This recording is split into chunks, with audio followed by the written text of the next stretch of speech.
And a very warm welcome to the Europa Sports Complex here for evening number 9 of our FanCode T10 ECS Gibraltar. That's right, we are on the southern tip of the European continent, where we have been treated to a spectacle of Gibraltarian cricket over the past 8 evenings and into the 9th now. This is match 17 coming up. We've got the Sloggers, who have elected to bat, coming up against the Calpe Giants, who sit currently in second position on the ladder. We can have a look at the FanCode European Cricket Fantasy dashboard there for this match coming up. You can see where the Sloggers will really be relying on Kyron Stagno, Mark Bacarese, as we have a look at the bat versus ball wall. Our Crickbot supercomputer has generated those predicted scores. The Sloggers Crickbot expects them to get 96, whereas the Calpe Giants, it has them getting 106. So all the players are out there on the field, the umpires are there, everyone is in position. It's going to be Paul Agella starting with the ball, bowling to Kyron Stagno and Mark Bacarese at the other end. We've got a deep third man and a deep point.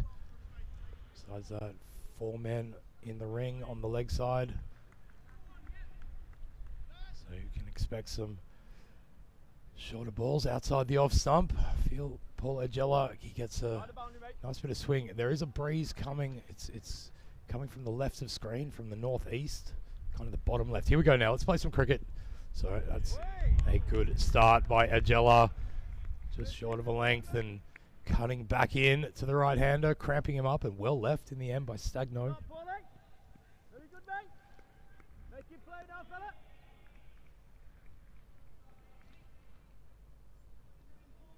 Yeah, it's another beautiful day here in Gibraltar as Agella comes in to bowl his second delivery. This one tailing away and outside the terms of limitation as it passes the batter, so it is called a wide.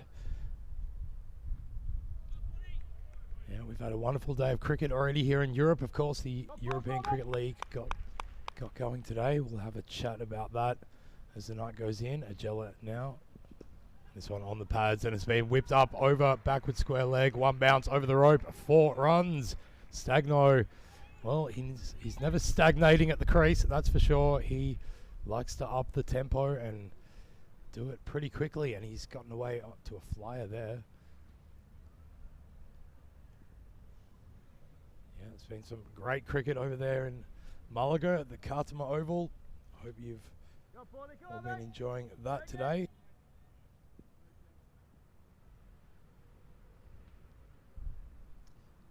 As it continues towards the tail end of the first day over there. We're here in Gibraltar. Here we go, Agella. Fine, short, ducked back.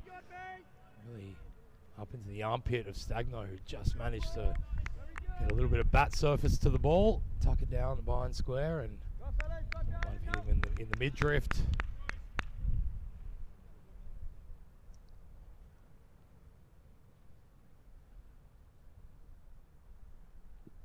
Here's Agella, a fuller one, outside off and driven. Not convincingly though, as mid-off runs around and collects it. It's Scott Rowbottom fielding down there. Yeah, we had a really cold day yesterday and it was this blustery wind, and I'm happy to say that has certainly died down today. It's clear blue skies in front of us. There's a good ball outside off is left by Bacarese. Yeah, it's was a bit of cloud cover today, but it seems to have drifted away, and we have another beautiful view of the wonderful Mediterranean. Maybe our cameraman can get a shot of that at some point as this one straighter and just patted away backward of square. They take one more run, and that is the end of the first over. So 7 off it, and that is the score for the Sloggers, who won the toss, decided to bat. And it's a big day for both of these teams. Now, the Calpe Giants, they currently sit at second on the table behind Turek. They're on 8 points with Turek having gotten that one win yesterday that brought them up to 12 and ensured they would keep. There's the Mediterranean Sea. We can see past our wonderful lighthouse. Great job done by our production team, Spring Productions.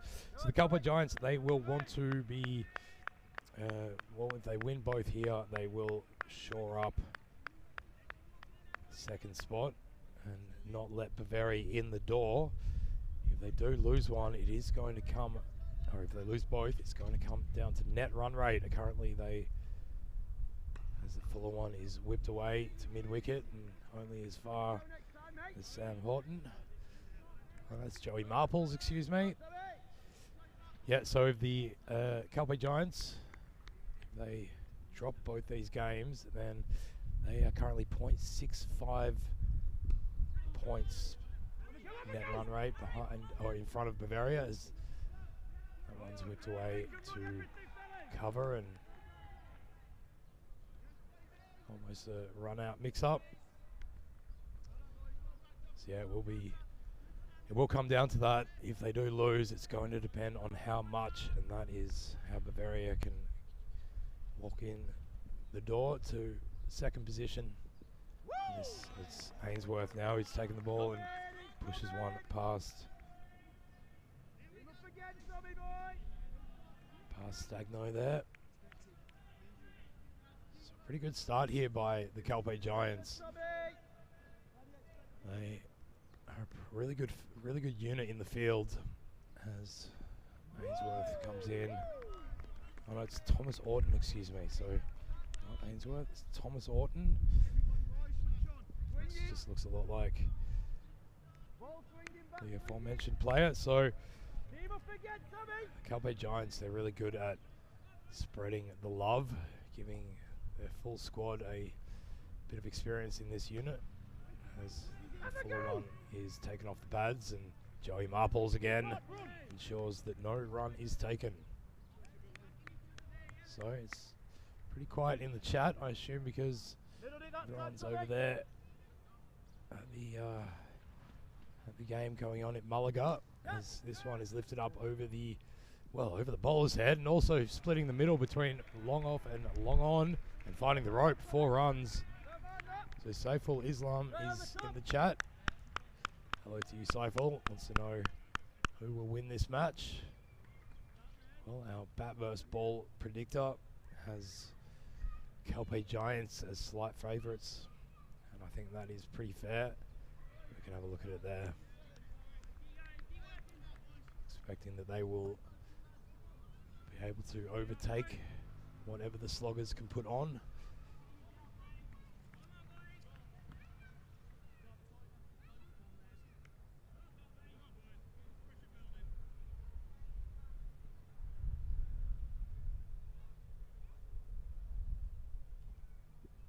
Here's Marples now, and he starts with a good ball. Paulo Gela, excuse me. Starts with a good ball, full outside off, and a swing and a miss. Go, Paulie!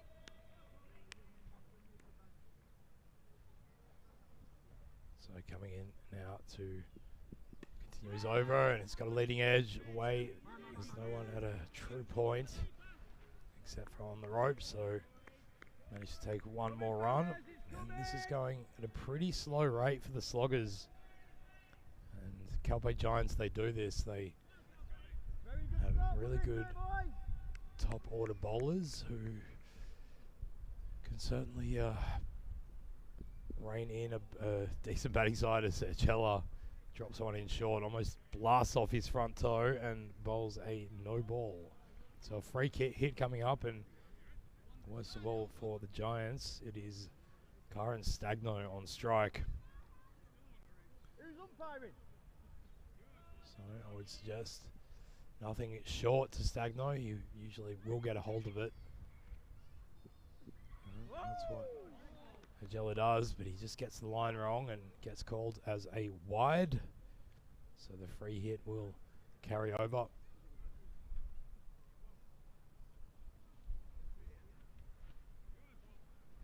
So just 2 boundaries in this Take you on this side, inning Paul. so far, so really good for the Giants in the power play overs.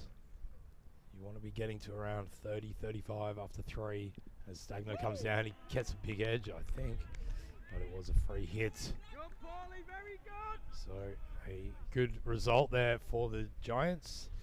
Calpe Giants, taking their name, of course, from the old Roman name for the Rock of Gibraltar, Calpe Come on, Paulie, make Mons. it play now, mate. So good to see that heritage being carried through, as it is across all these teams. So this one outside off, and it's been dragged away, and it's beaten the fielder at that sort of wide mid-on and finds the rope. So Stagno picks up 4 more, and they will want a few more of those. They've got 2 deliveries. Yeah, 2 deliveries remaining in this over.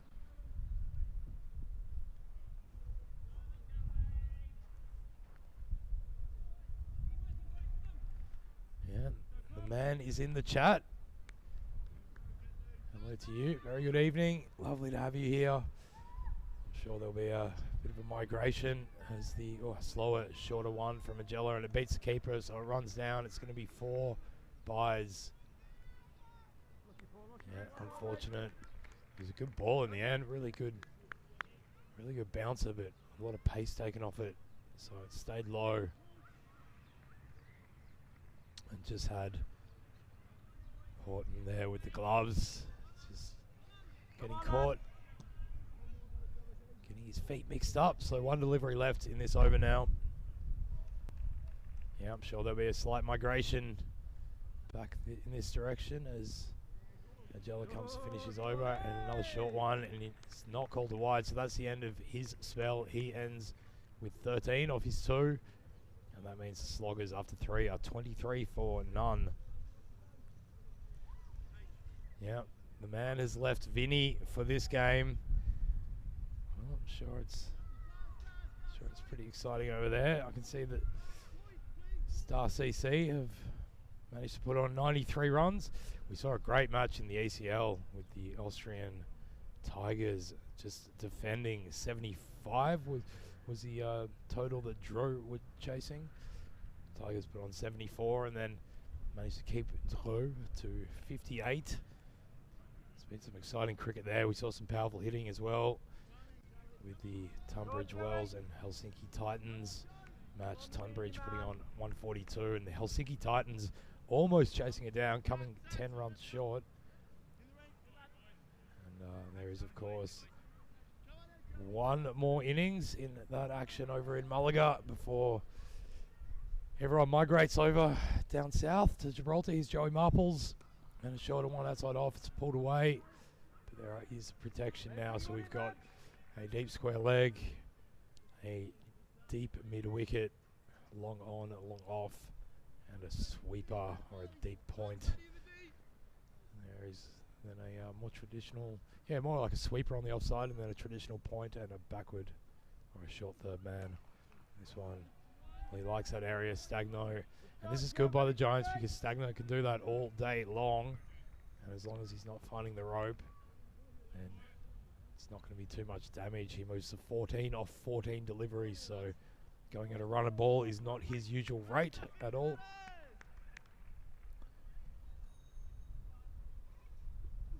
And Mark Bulls takes a bit of pace off this one, and it's called a wide. Yeah, well, umpires own the blue lines, and that one certainly was there or thereabouts as it went past the batter, so Marples will have to bowl it again. Oh, this one, it gets a big edge and it just travels over the man. Short third man and runs away to the rope. So Stagno trying to unleash the shackles. There's Baccarese trying to lift the run rate for the Sloggers here, going at 8.57 runs and over. It's not going to be enough, one feels, although you never know in this form. Of course, T10 can throw up any possible permutation as Marples bowls another wide outside off.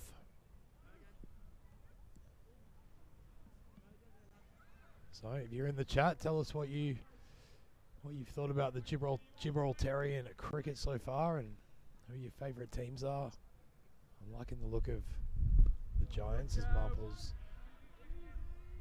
bowls a fuller delivery on the pads. That Bakarese pats away to mid-wicket and takes one run. Yeah, so question in the chat, what has the historic run rate been for the last couple of games? Well, we think about 105 is past score. But we did see some pretty big results. Yesterday we saw, of course, Tariq put on 129, and then the Bavaria unit chased it down with an over to spare, so they were going at about 14, or yeah, about 13 runs and over, 14 runs and over. As Marbles just manages to cramp up Stagno. One delivery left, and certainly a good over here from Joey Marples, but for those wides. Oh, Stagno tries to dance down to one here, but Marples saw him coming, took some pace off it, and picks himself up another dot ball. That's the end of his first over, 10 off it, and the Sloggers are 33 for none after 4.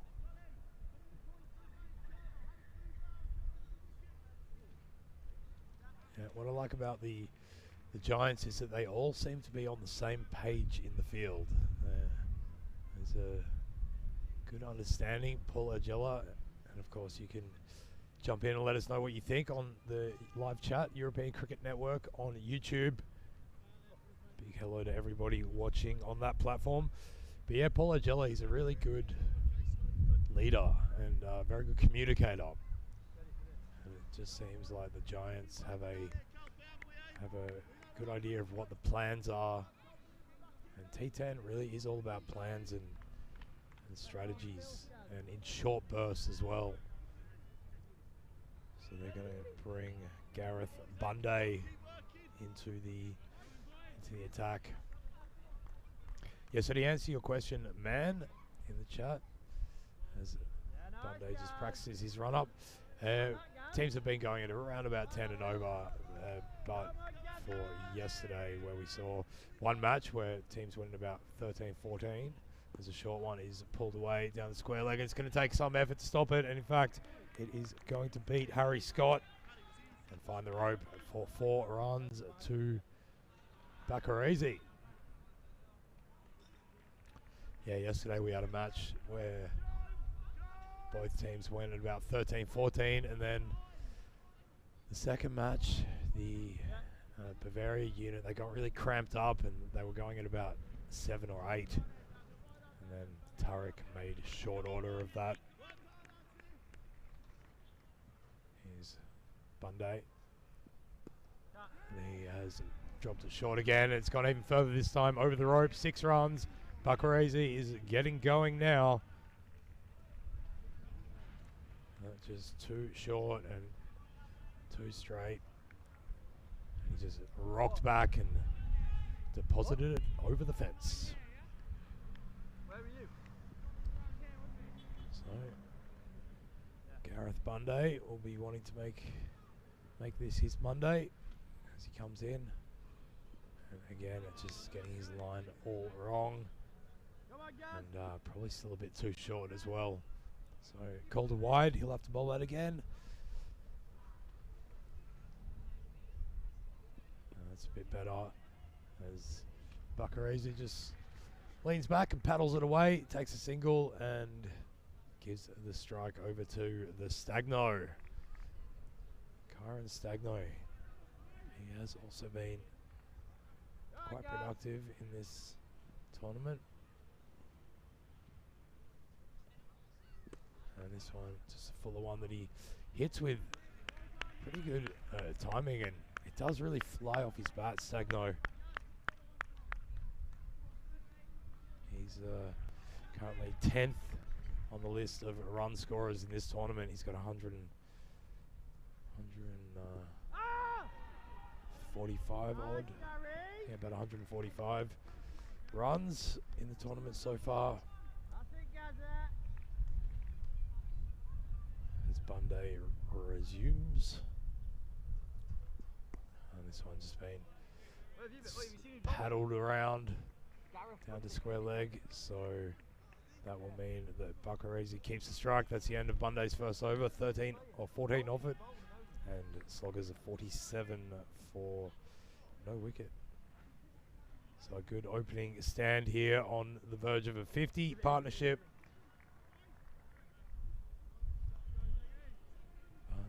It's going pretty casually, so 5 overs in, 47 runs. It 47 on is five. just about on par. Certainly with wickets in hand, these two can feel pretty comfortable to try to innovate a little bit. Oh, here's Zach Simpson. Good to see him coming into the attack. He can really pose some questions. He's got a delivery that really kind of wobbles down, and just started really well there. He's much loved Calpe Giants teammate. Gets great support from everyone around. And he loops this one up, and well, it looped up and it dropped down, and Buckarese did everything he could to get his foot to the pitch of that, but it just seemed to die on him and played all over it. So 2 dot balls to start.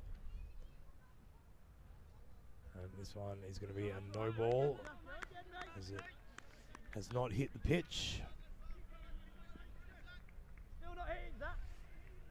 So the man in the chat wants me to yell out to them to run everything they can. I agree with you. It's being, Oh! see, for instance here, Buckarese just doesn't set off in quick time. He might have done himself a little bit of a mischief. He's looking how I feel when after I go for a run around. It was a really good over from Simpson here, only 2 off it. And he's bowled him. Yes, he's bowled him. That was a delightful piece of bowling. He knows that Stagno wants to hit it out to the leg side, and he just threw it up and didn't put any turn on it. And it just kept on going straight all the way past the cross-batted swipe of Karen Stagno to find the stumps and knock off the bails. The first wicket falls. So I won't be able to yell out to Stagno to keep running because he is out of there. I did actually turn back quite a lot. So just having a look at it again. Second reflection. Yeah, it came back, took off the bail from leg stump. Yeah, not a bad shout by you, man, in the chat, as it looks like it's just you and me, buddy, at the moment, and I'm agreeing with everything you're saying, as Stagno really wasn't getting going the way that we expect from him. And in this format, if you are cramped down, sometimes, well, it's better to go out early rather than eat up deliveries, as Simpson throws another one up and treated with pretty good respect there by the new batter, who is Paul Buttigieg. Not sure of his relation to the New York Senator, as that one comes up and Marples comes in, almost completes a tough catch, but got to it in time. Just took a tumble as the ball fell into his hands, and the ball, as a result, tumbled out of them. So Buttigieg trying to lift the run rate straight off the bat. And that Do you want your jumper? will be the end of the 6th over. So 50 for 1, a really great over from Simpson there. Only 3 off it, and he took a wicket. That is potentially game defining. It's really brought an impact to that projected score, which was in the 90s up until that over, and now it's, if they keep going the way they are, it'll be about 83.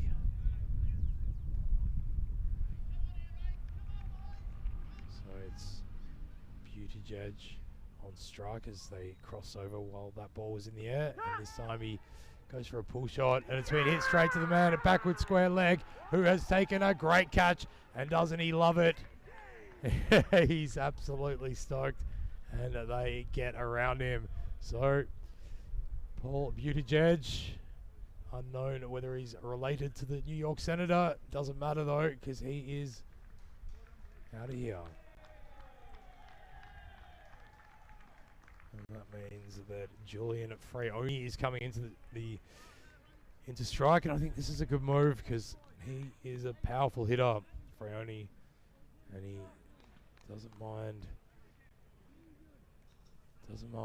giving it a whack. He is the 11th on the list of run scorers so far. He's got 93 runs, but with that highest score of 49 not out, and they could sure do with something like that from him.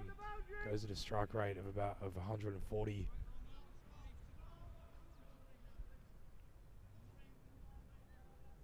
So that is a good moment. Now, they haven't really been taking that many wickets too, obviously, but they've been doing a good constraining job, as this is a shorter one. Bowled by Harry Scott, the youngster who took 2 wickets the other night. Big hello to his father John as well, who's always flitting about, helping people, bringing people ice creams. Much appreciated, and of course driving our ECN staff around. As this shorter one is pulled up over mid-wicket, it rockets into the blue vacant seats of the Calpe Giants, and all they can do is stand and watch as it sails over the fence for 6 runs.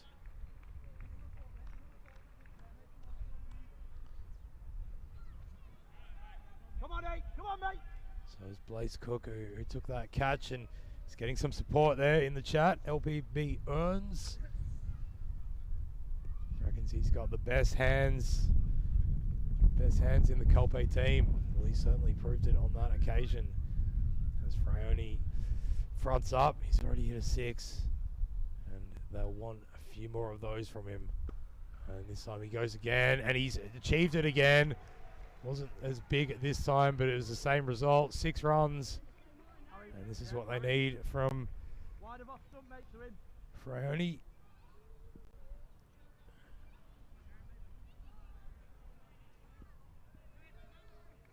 So certainly lifting that run rate now, and this could be a crucial couple of overs in the context of this match, because if he can stay out there, and Buckarese, who's done pretty well, 21 off 18, but he is not as big a hitter as Freoni, who just rocks back on that one. He knows where the gap is. It's not going to find the rope though, as the man in the deep at point comes around to prevent the boundary, but they take 1 run.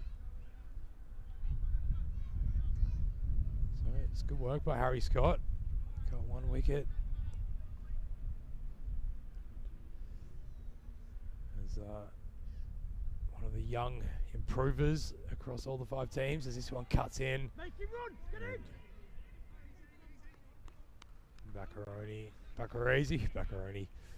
Buckarese just pads it back to the offside for a single. Yeah, and you're absolutely right. As that over comes to a close, so 14 off at 114. Harry Scott, great effort, and up to 7. Sloggers a 64 for 2.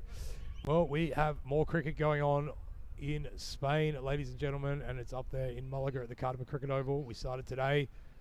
Tunbridge Wells really making their claim to the rest of the competition. They will be a tough team to beat. Austrian Cricket Tigers, they also had a pretty remarkable performance. And the Helsinki Titans, well, they had one player today who hit 4 sixes in a row. And speaking of sixes, here's another one. Buckarese this time just picks up a short one outside off, leans back and whacks it over the fence. 6 runs. And of course, LPB earns is Lorne Burns. Great to have you, Lawns, over in Portugal. Well, they're missing you, but they've been doing a pretty good job in the field, even without your very tidy leg spinners.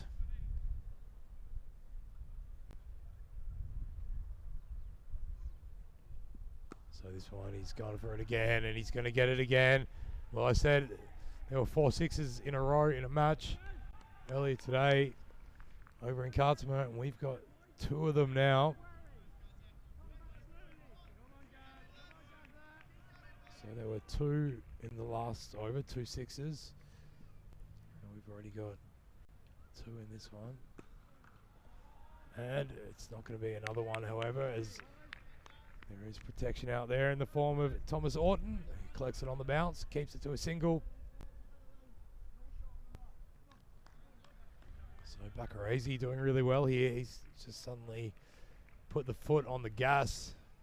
He's moved to 35 off 22 and he treats this one. That's a good ball from Bunday. That's what he needs to be bowling.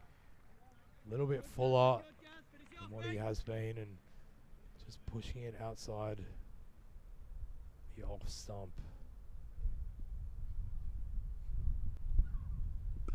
Oh, that one was just back of a length, and that is another big shot. Fraioni, and well, they're going tit for tat now, these two. There's Baccarese with that left arm angling into the batter and didn't have to move, just got down on one knee and smoked it over mid-wicket. Yeah, absolute instant replay. So I'm trying to keep my eye on what is going on over there in Mulliga. We've got the Star CC put on 93 for 8 of 10 overs. That's a good ball from Bunday and treated with due respect. And the Helsinki Titans, who came so close to chasing down that big score of 142. They came 10 short against Tunbridge Wells, but now they are 31 for none after 2.5 overs in. So going at a good clip and looking set to pick up another victory there. As Zach Simpson, no surprise, comes back into the attack. He's been very, very good. Took 1 wicket, only went for 3 runs in his first over. And this one's just wide of the mark, and a good save at backward point. That is a good piece of fielding. And he gets some warm high fives. Gareth Bunday, pretty pleased with that, and so should he be. He was very, very quick and nimble, bringing it down with one hand, saving runs for his team. And that should be called a wide, and is. So that's the plan. Although you've got long off, and then 4 fielders outside the ring on the leg side. So I guess they're assuming that Fraioni's going to try and hit leg side, as he has been doing. A full one and directed more at the stumps this time, just driven away on the onside for a single.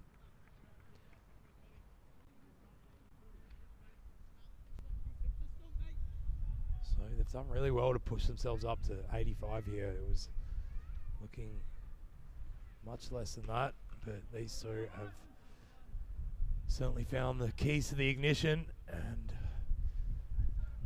started amping up that run rate to over 10 runs and over now, so going really well. They were certainly labouring earlier on, as Mama Vague comes into the chat. Hello to you, Mama.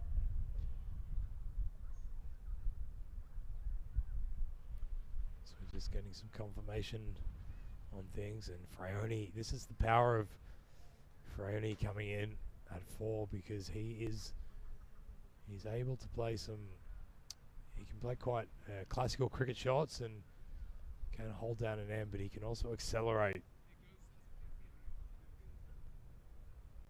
And accelerating is what he has done, that is for sure.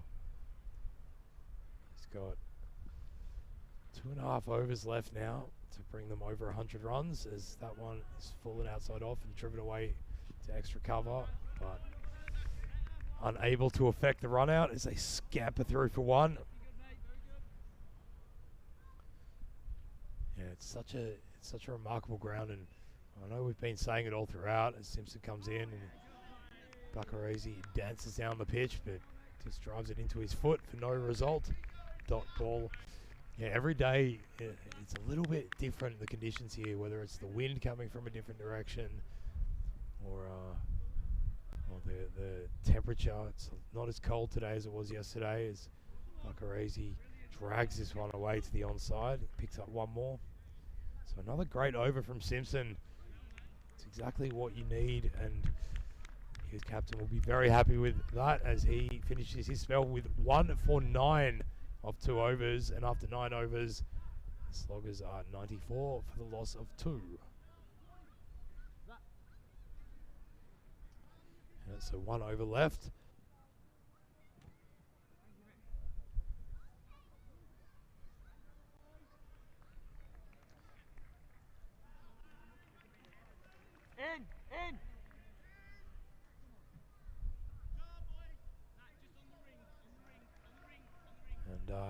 coming into bowl. Well, no big surprise, Joey Marples. He let a few wides go earlier, but he was otherwise pretty good.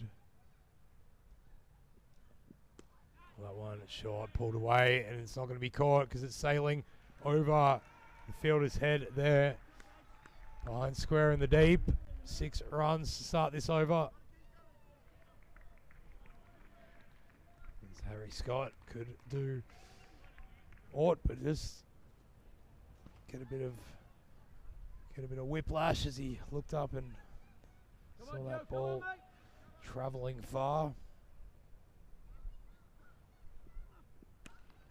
And this time, just one more run out to the offside. So it's been asked in the chat why the penalty runs. I'm just trying to get some clarification on that one. As Marples pushes one through to the keeper, and the big swipe by Freoni only meets air.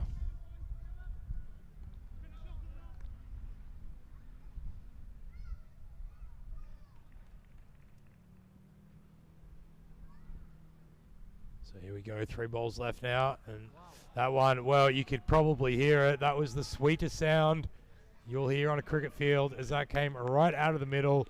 It wasn't one bounce over the rope, it was 30 meters over the rope, one bounce, cannoning into the concrete wall down there at Cow Corner. And that is the power of Freoni.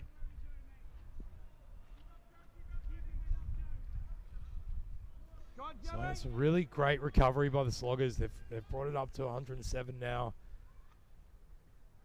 And Buckarese, he's stuck there on 45. Might want a chance, but I don't think he's going to get it to pick up his 50. Well, they're coming through for a single now, but it's beaten the fielder at short third man, and it's found the rope. So Buckarese can do little more than stand at the non-striker's end and give himself a pat on the back for having made a good 45, while Freoni goes about the heavy hitting at the end of the innings. He's moved to 31 now, off only 12 deliveries as well. That is a rapid rate indeed.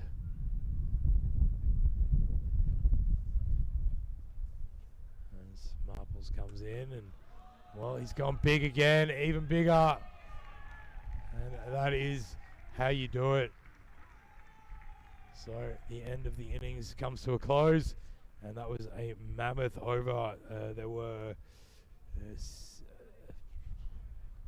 23 runs that came off it. So Marples finishes with number 33, and after 10, the Sloggers 117 for 2. They really upped the ante there. There were in the first half of the innings there were only 2 sixes, and in the second half there were 8 sixes. So some great hitting, and we can have a look at some of the highlights here. And the Stagno, well, we've seen him certainly hit big, and he was going about his business as usual. Beautiful punch down the ground there to pick up 4 runs, straight as a die. And he, despite just being able to find the rope on the bounce, he wasn't able to clear it as much as what we'd expect. A good piece of bowling there by Agella, and unfortunately for him, running through for buys after a good slower bouncer. And then Marples came into the attack, and Buckarese, well, he was there from the very beginning, and he started to open up his arms as well as the innings went on, feel more and more confident and comfortable with his role out there. Stagno indeed will always do Stagno things. And with Bunday coming to the attack, well, unfortunately, that was a pretty big over indeed. There were 12 runs of his first over. And then that was kind of the first time that the shackles started to be unleashed. And big ups to this good bowling from Zachary Simpson. I really like the bowling of Zachary Simpson. He started a bit shaky, but he's really improved as this tournament's gone along, and this was his best performance by far. He would finish up with 1 for 9. And then, well, after Stagno was gone, it was Buttigieg, but then he got undone by this one that got big on him and well caught by Blaze Cook out there. Very, very safe hands and just showing them to his teammates. Absolutely loving their cricket at the moment.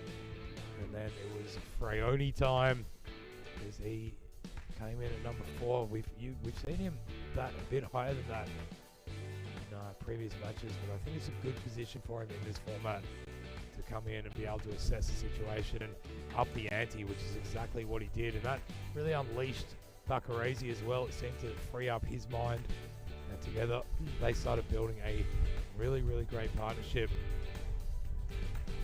Around about 40 odd, I think it was.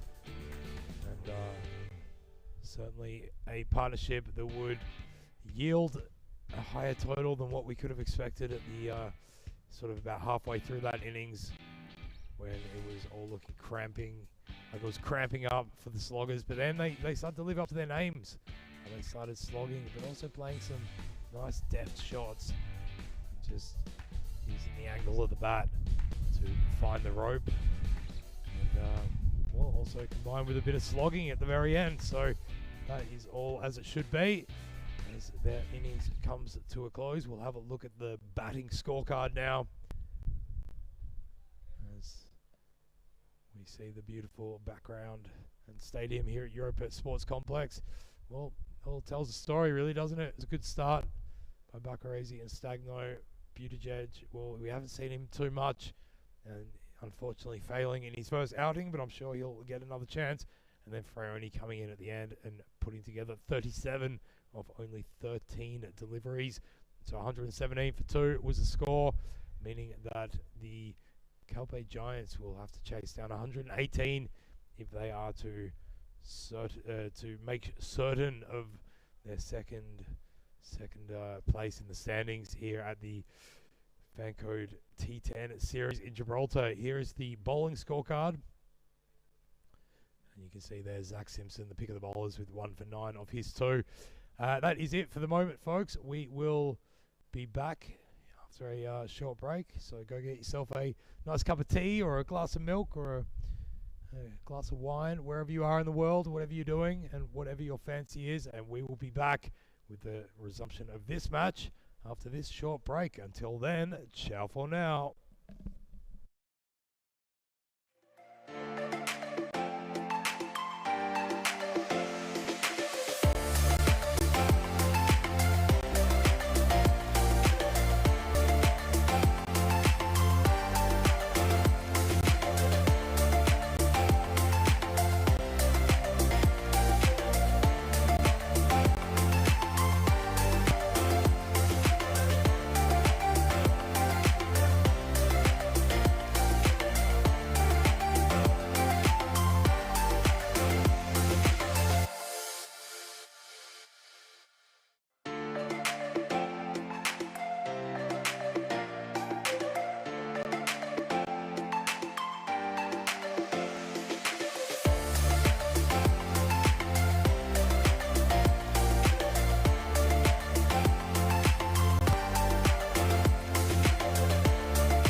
Hello and welcome back to the Europa Sports Complex here in Gibraltar. I'm Joe Wegasani and we are in for a banger here, ladies and gentlemen, as the Sloggers have managed to put together a fairly decent score. 117 they made up here against the Calpe Giants, and there's still a lot to play for here for the Giants. They need to win to ensure that they hold on to second spot in the standings, and for all the Bavarian supporters out there, they'll be hoping that the Calpe Giants don't make this chase, don't come away with the victory, and it will all come down to net run rate then as to which of those two teams. So if the Giants lose both matches, then Bavaria could be in with a shout to take their spot in the top two. As it is though, it's going to be, I don't think that is Polagella, is it? It's Rowbottom and Paddy Hatchman, and the first ball, no, it is Agella. So Agella's picked the first one up, smashed it over the mid-on region, just getting the fingertips of the bowler and rolling over the fence. So 4 to start his innings. And a big hello to everybody out there watching on FanCode in India, and of course on our YouTube channel, European Cricket Network. This one wider outside off and cut away through cover for a single. So Agella off to a bustling start as always. So I thought that Paddy Hatchman, he was padded up. Looked like he was going to be elevated, but it is Agella out there, and it's an interesting move as this one just coming around the wicket, and Agella backing up, almost had himself in trouble there, but gets home safely.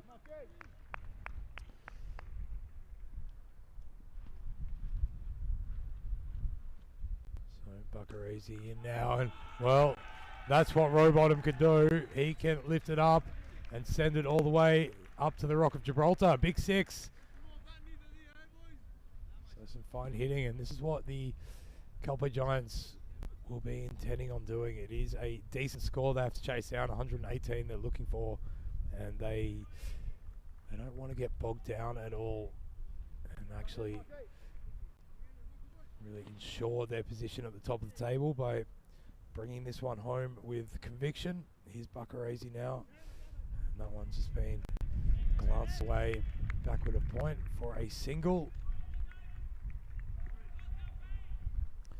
So a big hello to everyone who is joining us, and I'm expecting a little bit of a migration as the last match of today's play in Malaga has just finished.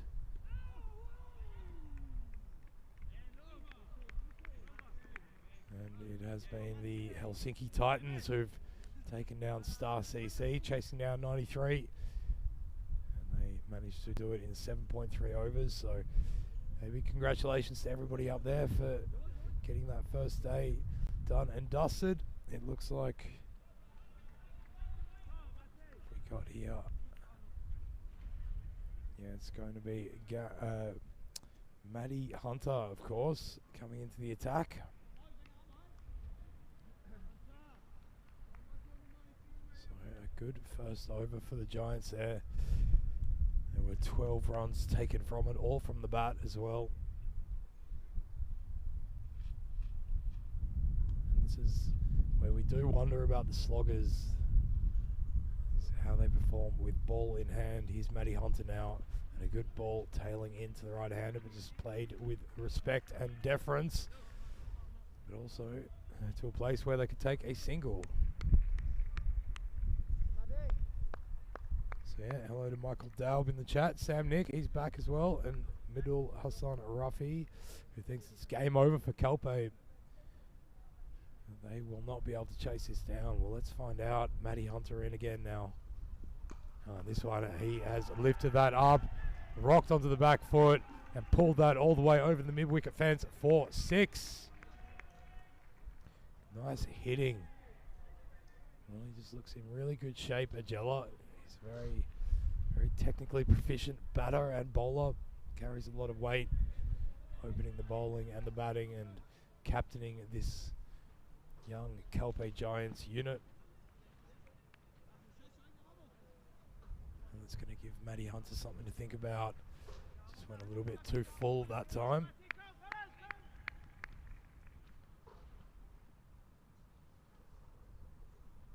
Oh, that's a really good one. Just pulled it back a bit. Had Agella in two minds, and probably most other formats in the game he would have left that and just getting caught and having a play at it. But fortunately for him, there was some pretty good movement away from the bat, and it just sailed past the edge and into the keeper's gloves. That one just full again and picked up again, and the same result again, all the way down to the rugby goals. 6 more big ones.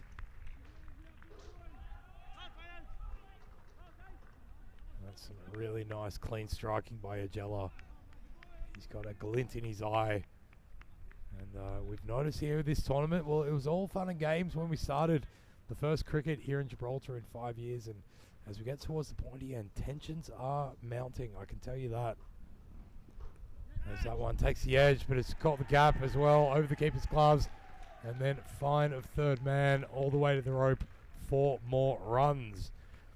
And just clarification as well, in the Sloggers innings, there was a penalty against the Calpe Giants. They got penalised 5 runs. And the reason is because the fielders outside the ring, so the fielders on the boundary were starting too often outside the rope. And so that is not allowed according to ECN regulations, and they were warned, and then they were given the penalty. So they're gonna have more to do, but they will pick up most of that penalty with that shot as it is lifted up over the mid-wicket infield. 1 bounce over the rope, 4 more runs.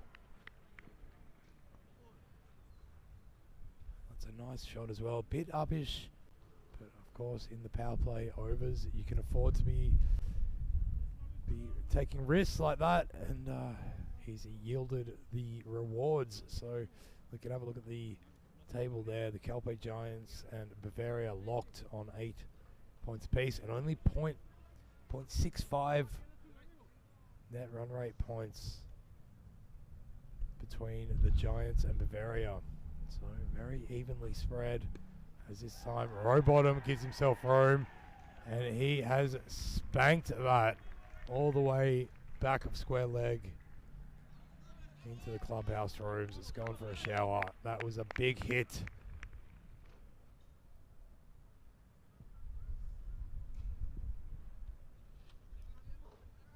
So very, very positive start here for the Giants. 39 for none after two overs and 1 delivery. Buccarese bowling out here. Well, Rowbottom down the pitch, and he was looking for the big hit, but he adapted his shot midway through and just paddled away behind point for a single. See you later, Michael Daub. He's leaving. He's been spending the day watching the cricket. Probably time for a bite to eat. There's that one. Well, what pure timing that is from Agella. That is one of the biggest shots that we've seen so far in this tournament, and he barely seemed to even put too much into it. Just pure timing, too full, barely had to move, and just whipped his wrists around as well. So it wasn't in risk of the leading edge so much. Really got around the ball. The umpire just checking that it's still round. He's hit it so hard so many times. Here comes Buccarese, and that one is straighter and just taken off the pads and around the corner for a single.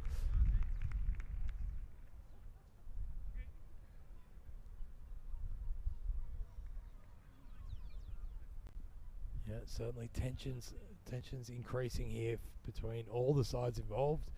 We had quite a few spot fires yesterday, as a big leading edge is skied up just in front of point. So they managed to scramble another one.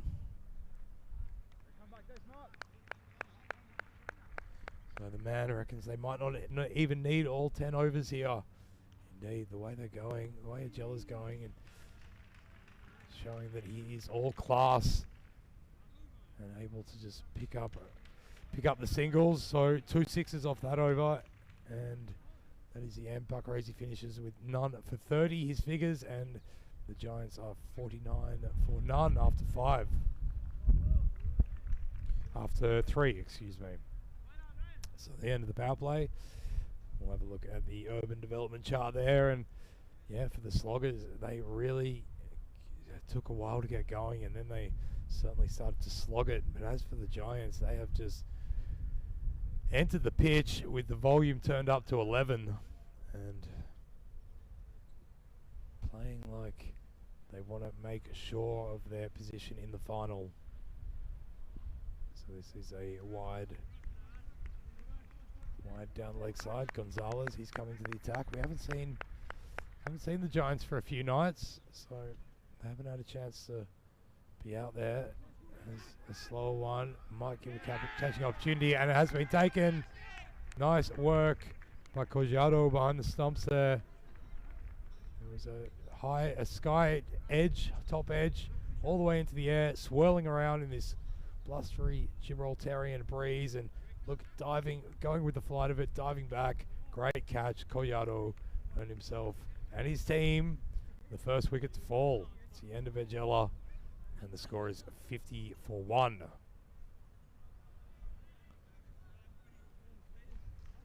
Yeah, so Luke Belgium's entered the chat. We've been missing you on, obviously understand and appreciate that it's been a big day of cricketing action already, but happy to have you all here. And in terms of that target, yeah, the Sloggers, they were going very slowly at the start. They were really cramped down. They were going at around about 7 or 8 runs and over for the first half of the innings. And then Julian Freone came in. Buckarese, he was there from the start, just started building up his score. And Freone came in and just went bang and managed to put on 30 odd of his own, as that one is patted away to mid wicket for a single.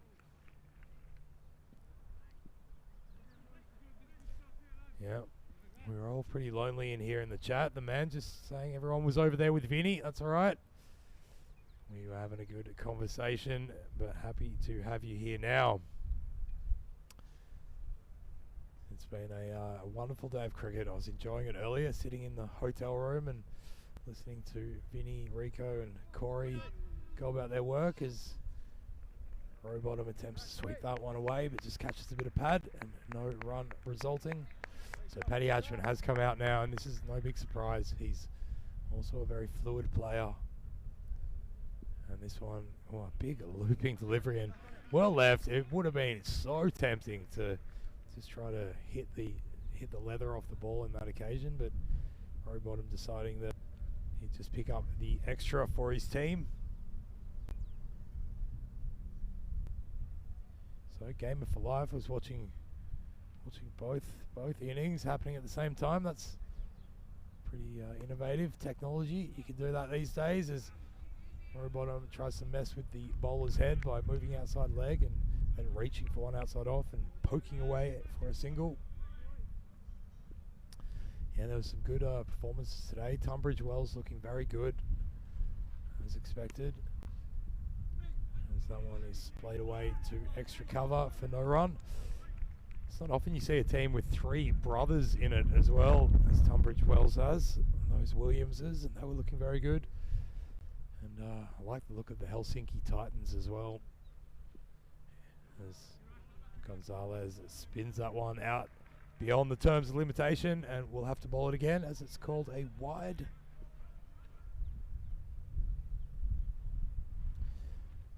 Yeah. This time, well, he's got a hold of that, and that's almost into the grandstand. Here we are. You can see in the top right hand corner of the screen that we have this beautiful position on this grandstand. So the right of the screen, there's a grandstand that runs along the leg side of the pitch, and we're looking on the other side. This is the Mediterranean Sea, and in between it all is cricket. So Gonzalez finishes his first over with 1 for 11, and after 4 the score is 40 for 1. Jump into the YouTube chat. It's been me and the man having a conversation about all things cricket, but you can jump in and let us know what you think about today's action in ACL, as well as what we have been seeing here in Gibraltar. There'll be no big surprises to me if in the next ACL there is a Gibraltarian team, because they have put on some great cricket for us here. As that one, even though it caught a bit of the top edge, it was hit with enough authority by Rowbottom that he's picked up 6 more bickies. Hello as well to Mohammed Imtiaz in the chat. He's jumped on. Tell us where you're watching from and what you think of all of this unfolding before our eyes. As Stagno comes in, darts one in quicker, and it's played it really nicely by Rowbottom. Just leant back and played it late and found that gap backward a point and found the rope for 4 more. Gamer for Life is loving the cricket. Yeah, so are we. We're all loving the cricket. It is certainly such a pleasure to all of us to be involved in cricket across the breadth and span of this wonderful continent. Stagno in now, tosses one up this time and just taken off the toes and dribbled down to square leg for a single.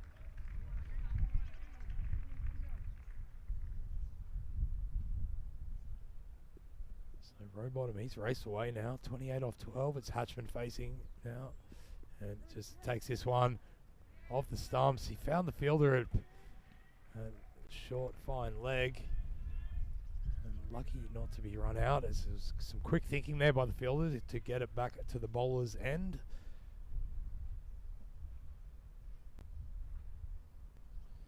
This one's tossed up, and he's got a hold of it, but there is a bit of protection down there in the form of the skipper, Charles Harrison. Manages to save runs for his team. So Stagno really trying to vary things here. Each ball's a little bit different. Tosses that one up again, but too full and driven, not with any great force. They're happy just to poke around for the singles. They have got 10 runs in boundaries off this over already, and well on track to chase this down as Stagno's first over comes to a close. He goes for 14, and the Calpe Giants, after 5 overs, are 74 for the loss of 1.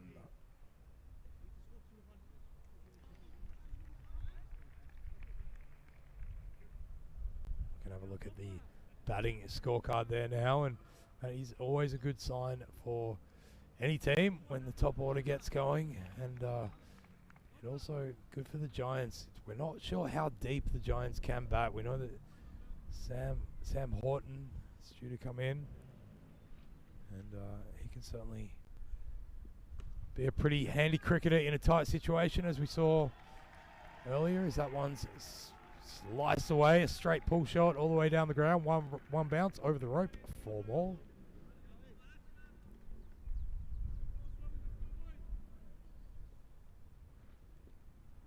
So we know that Horton and Joey Marples as well is a good batter, but they really do rely a lot on their top order, and that top order is performing at the moment as Paddy Hatchman manages to play that with not any great force. It was just really nice timing and good placement.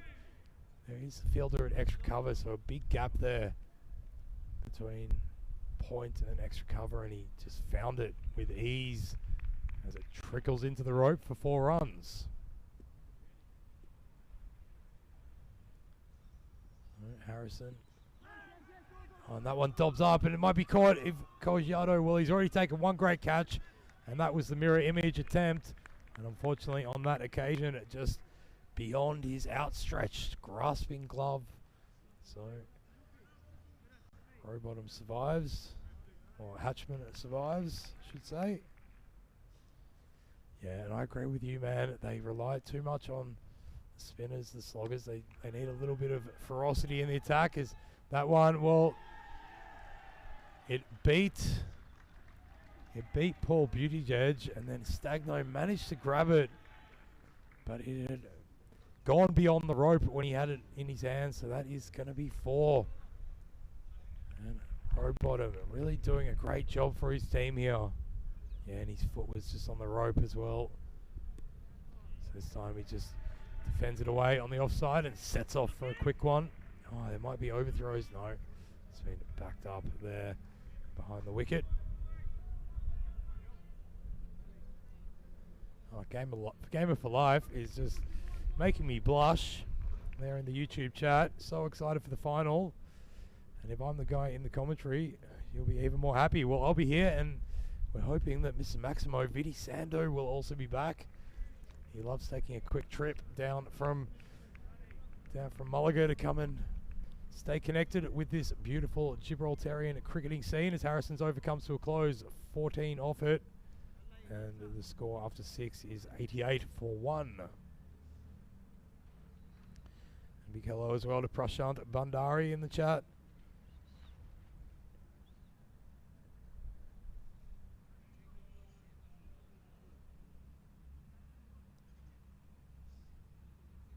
As we move towards the second half of this innings, and it is going to be certainly the prediction pendulum would be swinging back towards the Calpe Giants.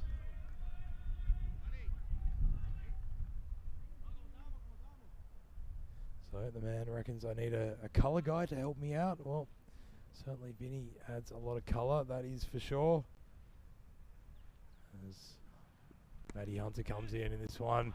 Well, there's that massive gap between point and extra cover, and he's found it again with ease. So anything short outside off is not good bowling to this field. We've got a deep square leg and a deep mid wicket and a long on, a long off. And now they're putting protection out there. I think that was a good move, just bringing that sweeper onto the offside.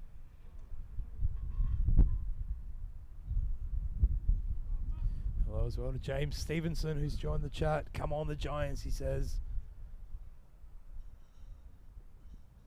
Oh, he's bowled him. Yes, Matty Hunter has slipped one through. Rowbottom going to the well.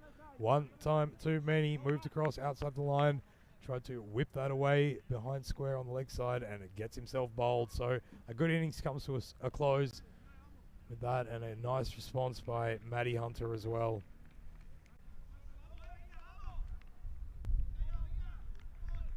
And should get some warm applause from his teammates as he comes off. Might be able to hear, and it's going to be Sam Horton coming into the attack, and this is a really good move by the Giants. They just need to make sure of this. They don't want any surprises at this stage. The foundations have been laid for a house of victory here, and they want to make sure that they finish the rafters.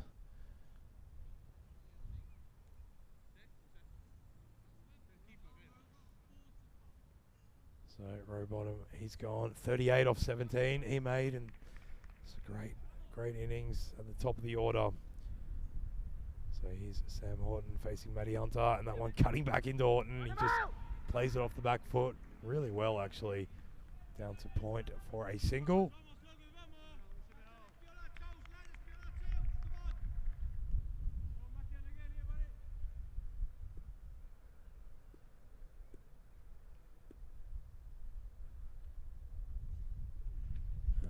A full slow one now, which Hatchman just pokes at back down the pitch to the bowler.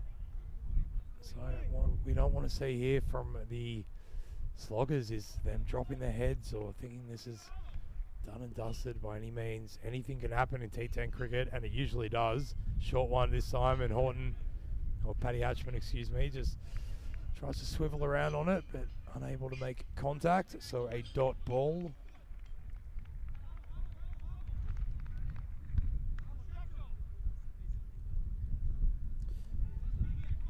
Stevenson, one of the fierce pirates here in Gibraltarian cricket, in on the chat. We've loved watching you go about your work as well, as this one is driven down on the onside for one more. And that's about all they have to do at the moment. They've managed to take boundaries off every over so far, including this one in that wicket fell. As we have a look at the fantasy dashboard for the next match coming up, the Sloggers versus the Giants, second of this double header. And you can see there that Paul Agella has done his cause. No harm at all with that nice innings, both with the bat and with the ball, always performing, always pretty tight. You can have a look at what the bat versus ball wall indicator tells us about Crickpot's calculations, that the Sloggers will put on 99 and the Calpe Giants will overcome them, and that looks to be what could be happening here, although certainly bat versus ball wall was off the mark by about 20 runs with this match. As Stagno comes into an attack, a fuller one, he's driven back down the pitch and he does his own fielding. Score remains on 94 for 2 into the 8th over. Oh, this one, well, he's got a piece of it, but there's a fielder under it, and he takes a good chest mark, but he might have just stood on the rope.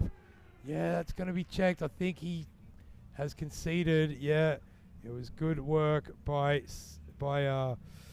Brian Zammit down there. He took the catch, but unfortunately the momentum just had him going backwards, and his foot stood against the rope, and so it's going to be a 6. Yeah, indicated now. So that is not helpful for the cause of the Sloggers. Darts a quick one in, but just veering down leg and gets past the gloves of Collado, and then it gets past the hands of Christian Barbara as well, and so it's going to be 2 wides. 2 wides. So Stagno's just going to, I reckon, just try to dart them in outside the off. They've got that fielder in the deep on the offside now, and he'll come into play on this occasion. And I think just trying to keep them to, well, keeping them to singles isn't going to exactly help. They need 15 off 15 now. But certainly just try to create pressure in the minds of the batters. Just make sure this can get down to the wire. Another single as it's driven out to mid-on.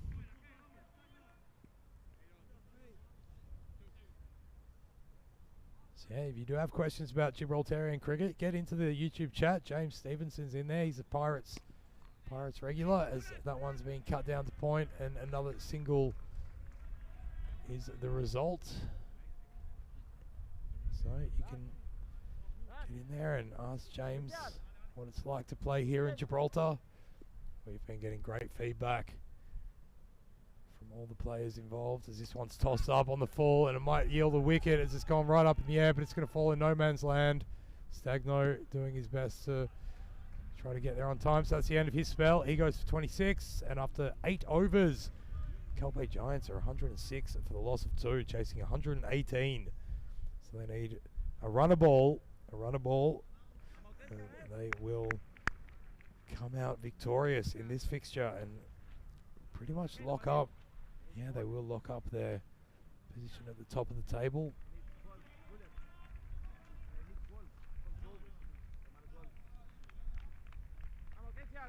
Now the sun has just made its way beyond the horizon on the western side, which is the left of screen, as you're looking behind the bowler's arm, and you can really feel the temperature start to drop as soon as that happens. Certainly creates different conditions from match to match here. Is that one short outside off? It's cut away. They should come back for a second as well. They are. It has been collected, but fumbled. Charles Harrison there, just unable to collect it cleanly and put any pressure on the return run, so they get through pretty comfortably.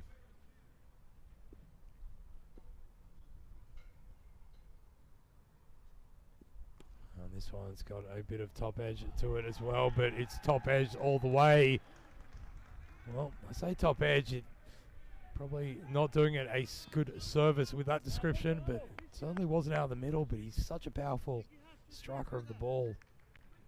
And he just kept sailing and sailing and sailing. 6 more to the Sloggers' cause. And Paddy Hatchman, he moves to 35 off 18. And this is a wide. He's gone reaching for it. He would have picked up a run there if he'd let that one go. But as it is a dot. He went searching, poked it down, and yeah, Luke Collado, lucky not to lucky to be wearing that helmet by the looks of it, as that one's taken off the pads and brought around the corner for one more.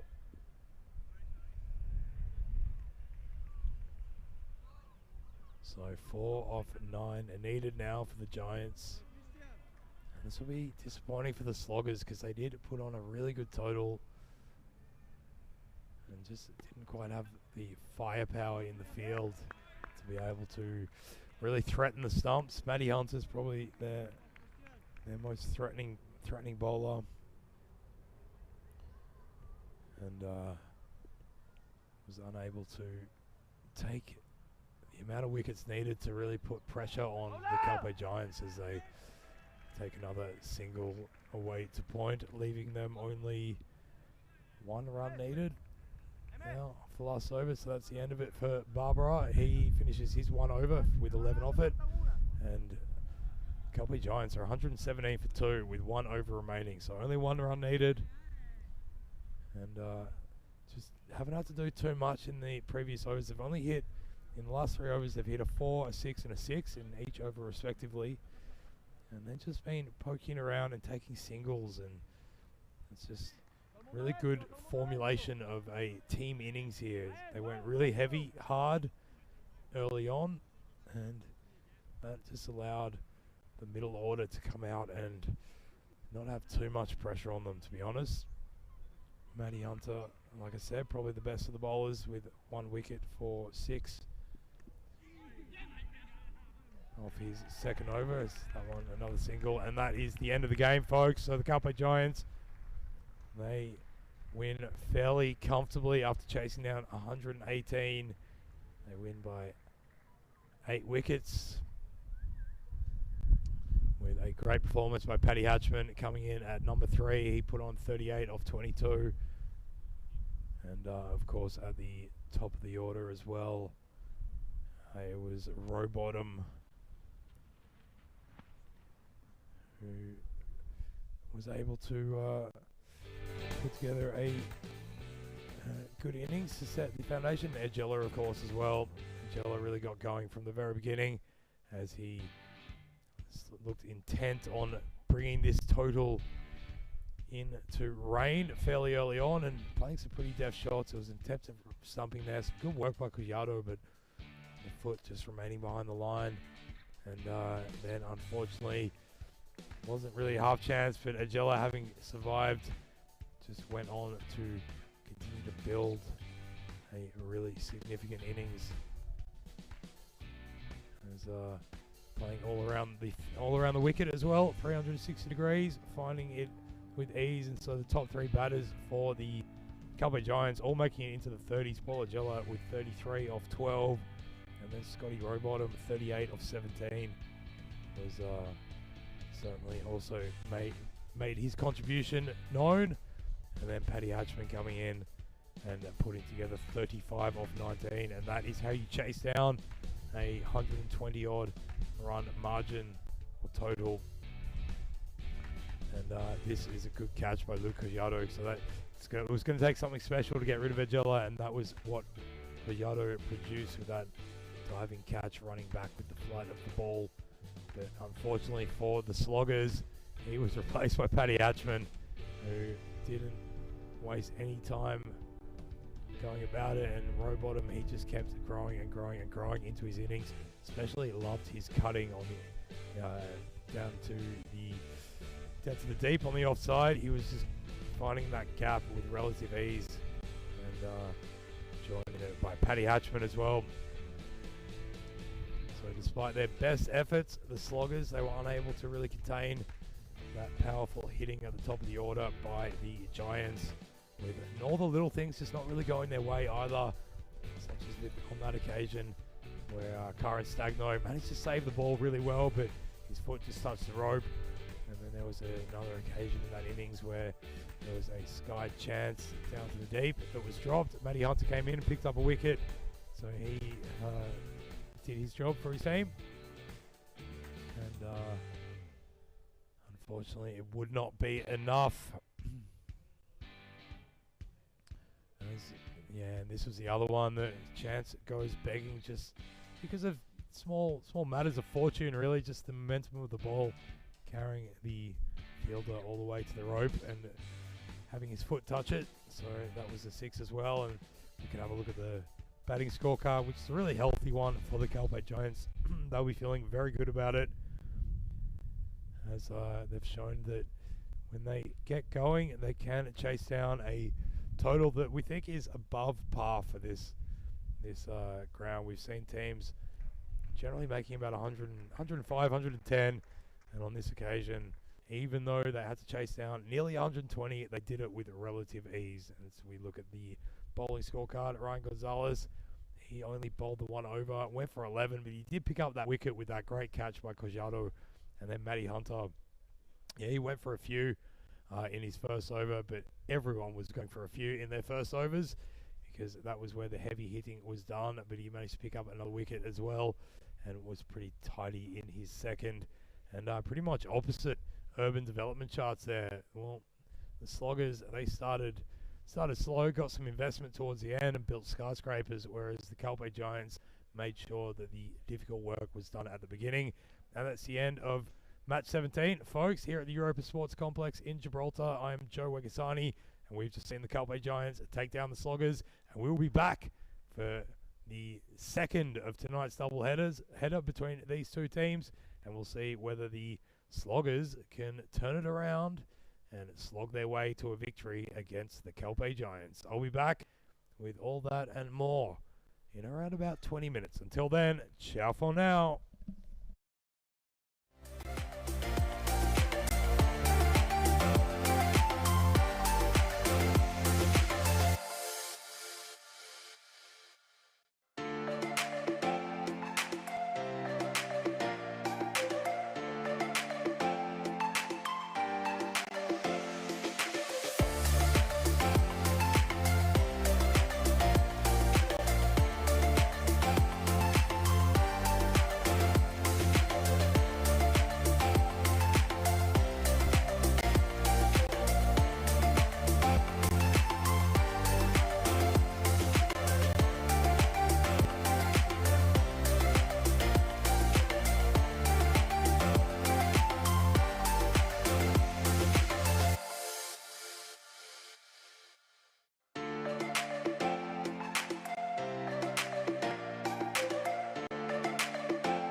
And a very good evening and welcome back to this southerly tip of the European continent here in Gibraltar. I am Joe Wegasani and we are here for match number 18 of this FanCode T10 ECS tournament here in Gibraltar.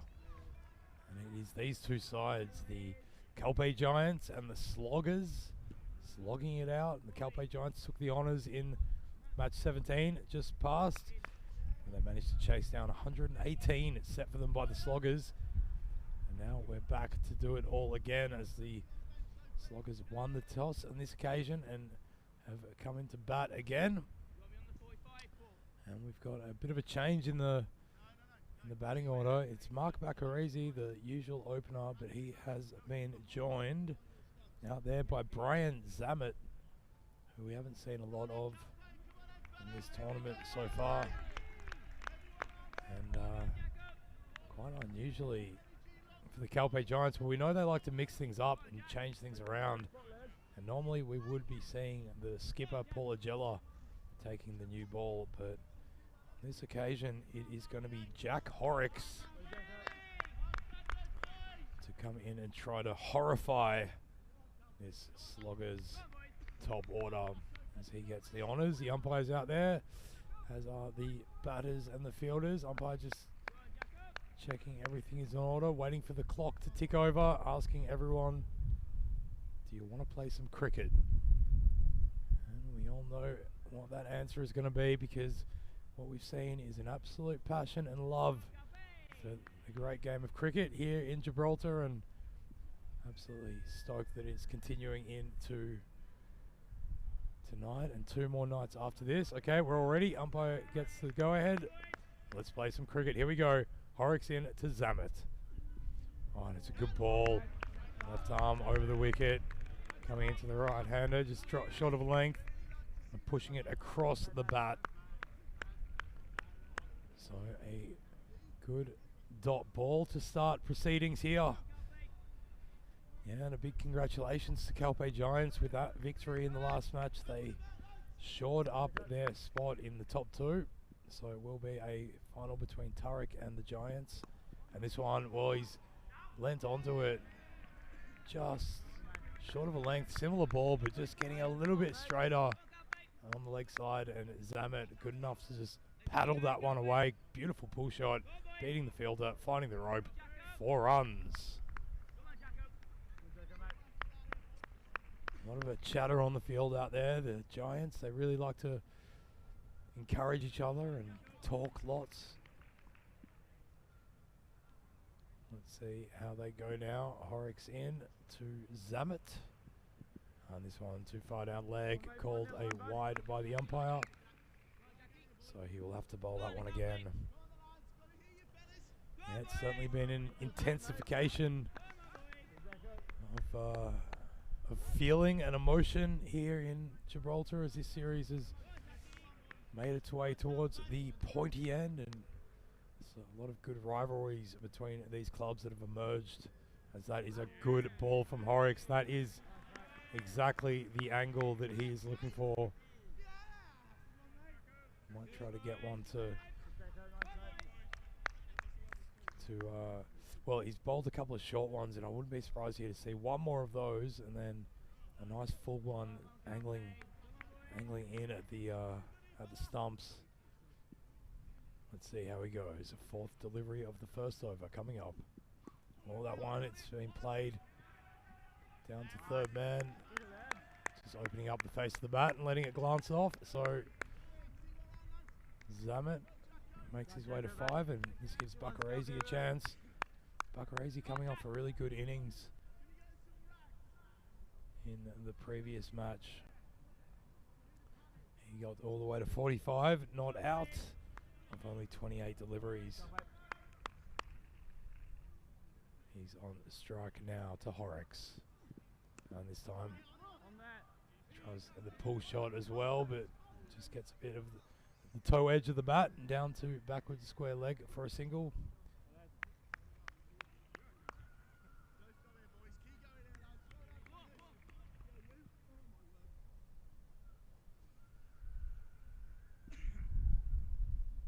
really interesting to see how Brian Zamet goes here. Been elevated to the top of the order. He's already on 5. He goes fishing for this one. Going on a big fishing trip. Come back with nothing. So dot ball to finish the over. 7 off it. And that is the score after 1.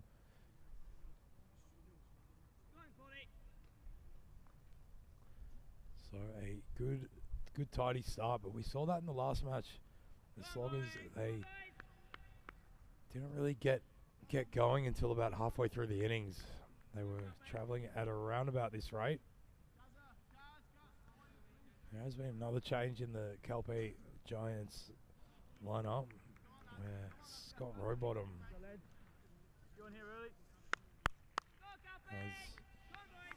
has been left out after a good knock. Made 35 odd. It's Orton now into Buckarese, and Buckarese gets a big leading edge, goes up in the air but falls short of the 3 fielders coming in on the offside, so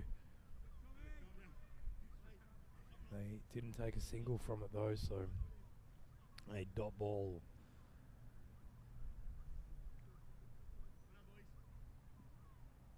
Bit of a stillness descends upon the crowd now as a fuller ball angling in at the stumps is driven away defensively for no run. So yeah, the Sloggers, they feel pretty confident that they don't need to necessarily make the most of the power play, especially with Stagno not there at the top of the order. If these two, well, a big leading edge goes straight up in the air, but on the bounce, the third man. So survives that one and picks up a single for his troubles. Yeah, with Stagno not being put out there at the top of the order, it's a really interesting arrangement for the Sloggers. They will feel that even if they don't get flying in these power play overs, that they do still have that batting strength with him still to come in. Nice cover drive this time and really well fielded that cover. Looked like Lee Sims to me doing the fielding there. Or was it David Robson? Here comes Orton. And he's gone for the Yorker, but he's got it wrong. Not sure if, just on the verge of being a no ball, that one. I'd like to have a look at it side on. But it hasn't been called. Yeah, probably a good call. Just dipping below the waist as it got to the batter. So Buckarese now on strike. He's on 2. The slower one, just bringing out the cutter. It's been lifted up and over the head of Long On, all the way down to the boundary. 4 more runs. Yeah, MD Ratton Alley wondering where Stagno is. Well, he hasn't been put out to open. He is listed in the lineup. But I think the Sloggers just making sure that everyone gets a go and trying to find out what their best lineup looks like. They will, by the looks of it, they will be taking on Bavaria for that 3rd and 4th place titles as the second over comes to a close. So 13 for none it is. Going at 6.5 runs and over is very, very easy going in this format, as it is Jack Horrocks to continue, and he gets that one wrong. Looking for that angle, but just splaying it too far down the offside, and umpire stretches out his hands and says, "This is how far you stand apart in a pandemic," and that is a wide.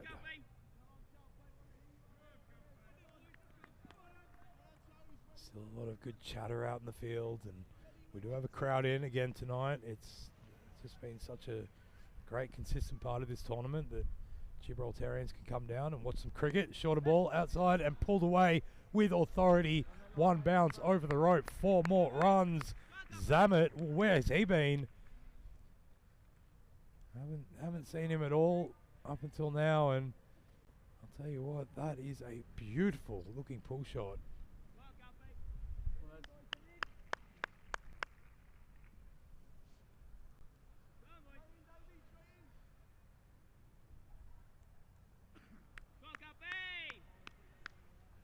So a good way to get going here, Zamet.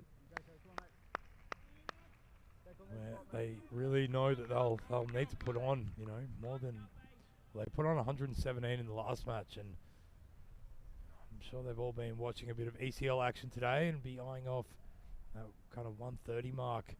So another one, and he's just got a bit of glove to that, but it's enough to beat the keeper, roll down to the rope, and pick up 4 more runs.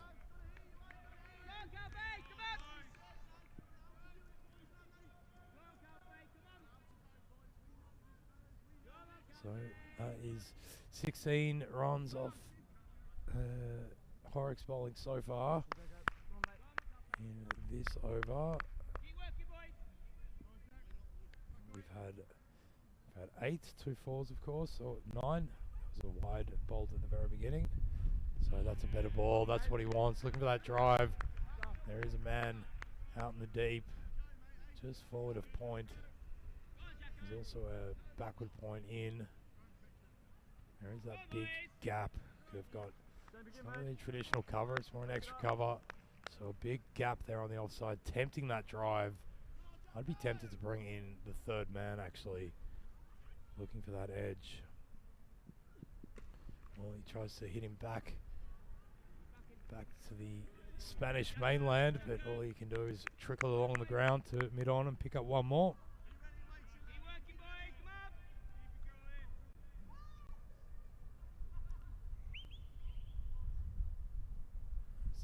Just make sure the umpires have been really good in this tournament, just keeping an eye on all the field placings, making sure the Kelpie Giants were penalised 5 runs in the last match for having players starting outside the boundary, as this one's paddled away and paddled away really well. It was timed better than it looked at first, and managed to go fine enough to beat that backward square leg. So 4 more runs, and what a way to get going.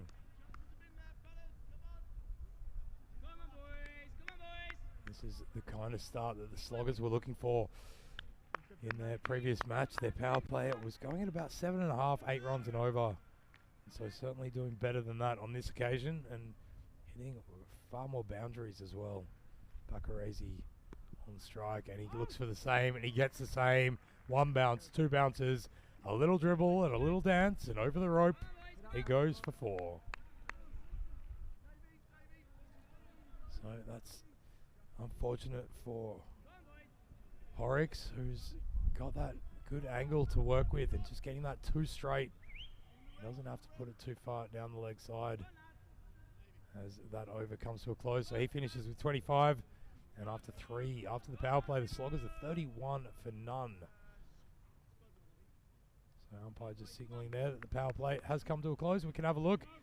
And they built a couple of townhouses and then got some heavy investment and managed to build a skyscraper. 18 runs coming off that last over with 4 fours in it.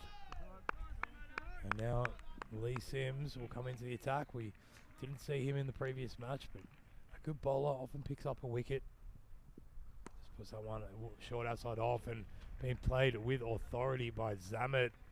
He has just leant back and let the bat do the talking as he guides that one down between backward point and third man, finds the rope and finds 4 more runs.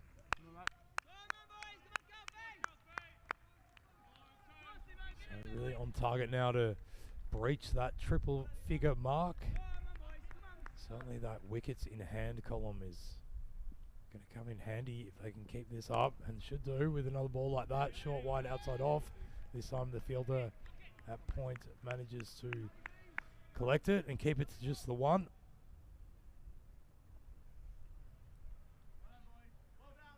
And don't forget, you can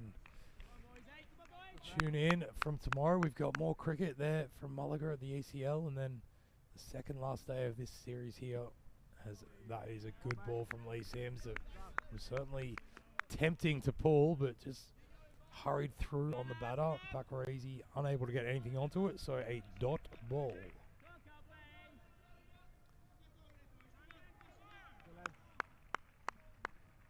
So just to remind you, Stagno is playing in this match. As that look, drive ball, it's got an edge and just been unfortunately let down by Sammy Houghton. Oh, it's not Sammy Houghton, sorry, it is with the gloves. Just having a look there at who that could be. Number 12, I don't have it. I think it's Matty or Dave Barley. Dave Barley by the looks of it. He's taken the gloves. Sam Houghton given a reprieve for this match as Sims sends one sailing past the edge of the bat. That was a good ball. And cutting it back in that time as well. Keeping the batter guessing. So they'll be feeling up and about after their victory and chasing down that big total, the Giants, but the Sloggers will certainly want to come away with a victory here as he gets a big edge and it sails over the keeper's head, past third man, all the way to the rope to give Zamet 4 more runs. So nothing too convincing about that. Just got quicker on him. Sims is a quicker bowler than he looks and can often get quite big on the batter. But as it is, his over has come to a close. 10 off it, and after 4, the score is 41 for none. So going at a good clip, and we can have a look at the expected score there. Well, the Sloggers in the previous match, I think they were predicted to put on 94, but they've convinced Crickbot to lift that prediction to 99. The Cowboy Giants predicted to score 106. Let's see how that all pans out. Here's Bunday, who puts one in short and is pulled away. Now they want to watch out here with Bunday's bowling. Gareth Bunday, he has a knack of picking up wickets, but he can let down some fairly loose short ones to start his spell. You see him furiously rubbing the ball there, trying to dry it up. As that is a better length, but just being chipped up down to mid wicket where it's fielded very well by David Jacobs. So 1 more run to the total. Yeah, there is a bit of moisture in the air. We've seen that throughout the tournament. It often comes in the form of this dew that settles. Oh, that's a beautiful shot straight down the ground. It's not going to find the rope though, as the long on and long off are both fairly fine. It would have been run out. That throw came in like a rocket. It was off target. But looking at it from here, Buckrazy would have been short of his mark had that hit. And as it is, he survives. Yeah, this dew comes and settles on. But what we also have, and you would have seen it if you were watching last night, that there is a sea mist that gets blown up. We get the Mediterranean Sea lifted up in little droplets and sent floating across this ground. Sometimes gives the effect that the camera is out of focus, but it's not. Of course, our great crew at Spring Productions take care of that. But what it does do is just create a lot of moisture in the air, and it can be pretty difficult to maintain a firm grip of the ball. That's why Bunday is happily and vigorously trying to dry it in between each delivery, and that's a good one as a stumping chance as well, but unfortunately not taken.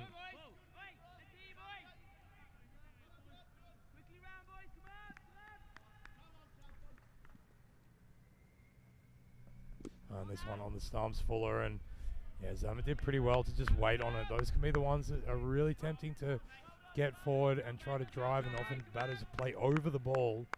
But on that occasion, he read the length and just had the patience to wait and defensively prodded it away to take a single. Short and outside leg and pulled away. 1 bounce over the rope. 4 more runs to buck it easy. Well, he's continuing his fine form. And that is good signs for the Sloggers.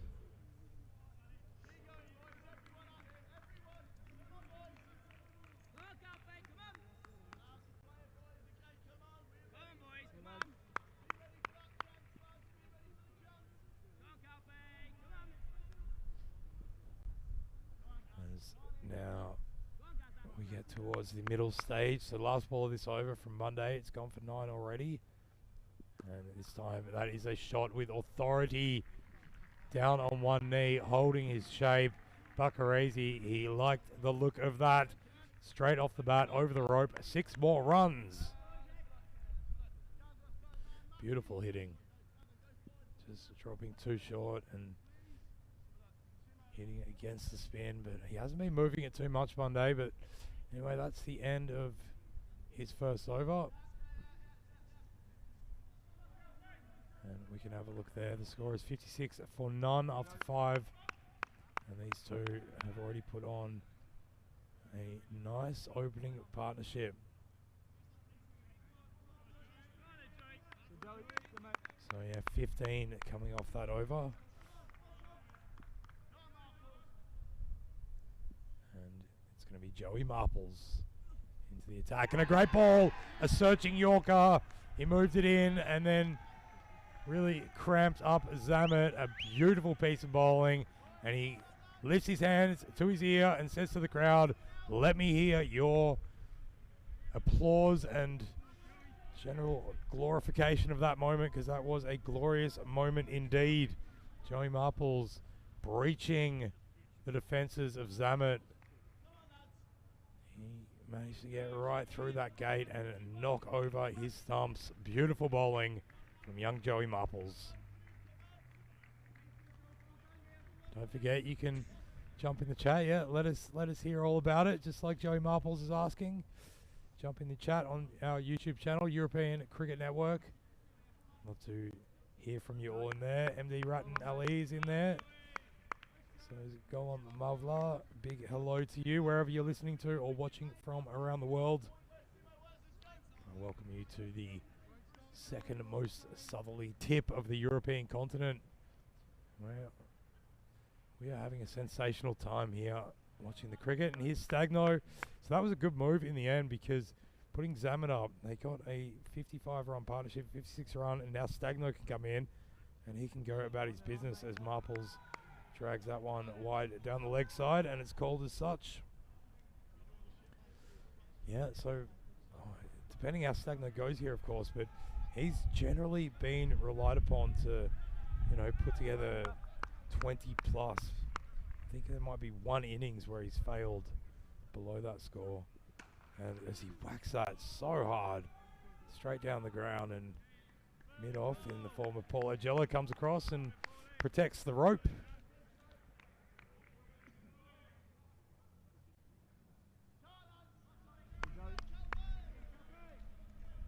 So Stagno off the mark with a forcefully hit straight pull for a single. And Marples looking for that Yorker again, but this time Buccarese is able to pat it away to the mid-wicket region and set off for one more run.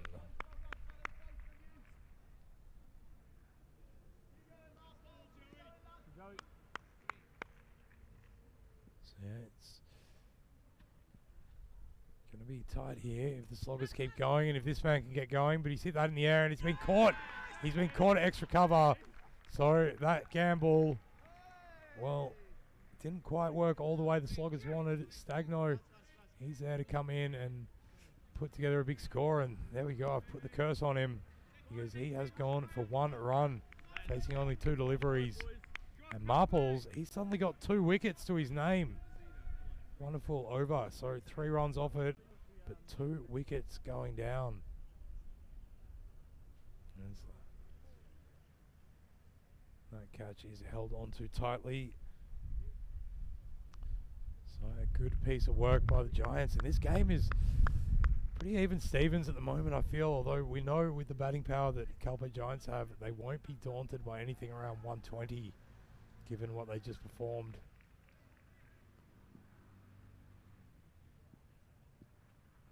As now here comes Julian Freoni to pick up where he left off from. And first ball, he's hit it all the way to cow corner. One bounce into the armpit of Jack Horrocks, which wasn't enough to prevent it going over the rope and picking up Freoni 4 more runs. Yeah, I agree with you, the man. It is not Stagno's evening. And we've seen that a few times in these matches. We've got these key players that sometimes they have days where just nothing seems to go right for them. And sometimes, like for instance, Kenroy Nesters had one of them. But then, great ball from Marples, just angling it in and moving it away from Freoni. So a nice response. That's the end of his first over. Goes for 7, but he picks up 2 wickets. Great work by Joey Marples, and the score is 63 for the loss of 2. So we can have a look there, and that's a fantastic spell. 2 wickets, only going for 7 runs and over. And it'll be interesting to see what they do with Marples, whether they bowl him out in the over after this one or whether they hold him back for the end a little bit. If Lee Sims can pick up a wicket here, I've got a feeling that'll allow Marples to be held back. And he goes searching for that Yorker, but a bit of a slower one, and Buckarese good enough to defend it away on the onside for no run.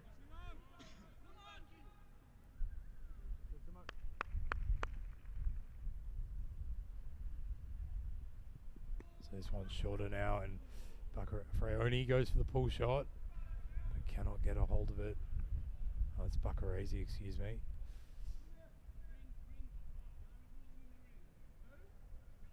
So we're just making sure that the fielders are inside where they're meant to be. They're allowed to have 5 out, and it's interesting because we've got a deep point, we've got long off, long on, deep mid wicket, deep square leg, and then backward square leg is meant to be inside the ring as that one's lifted up and away down to the rope. 1 bounce over it, 4 more. Buckarese, he is having some night, I'll tell you what. And he just played that one so gracefully, knew where the field was and knew where the gap was that he had to find, and he found it. That was a great shot.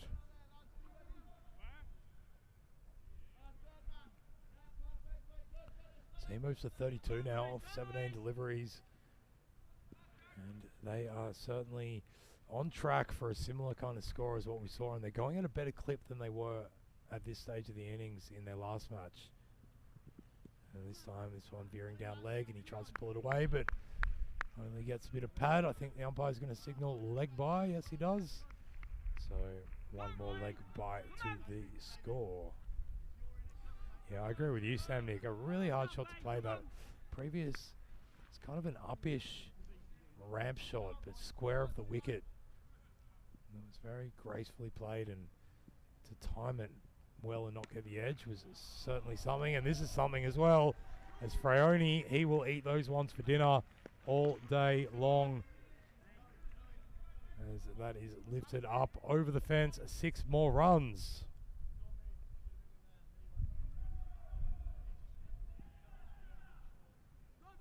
So great work here by Freoni to carry on where he left off.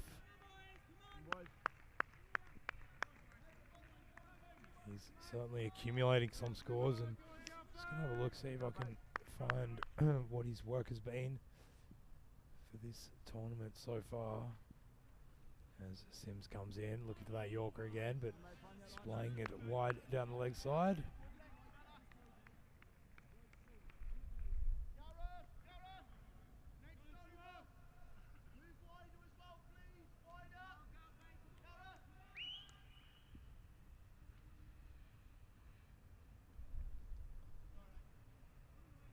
Umpire just making sure everything is ready, counting the outfielders again.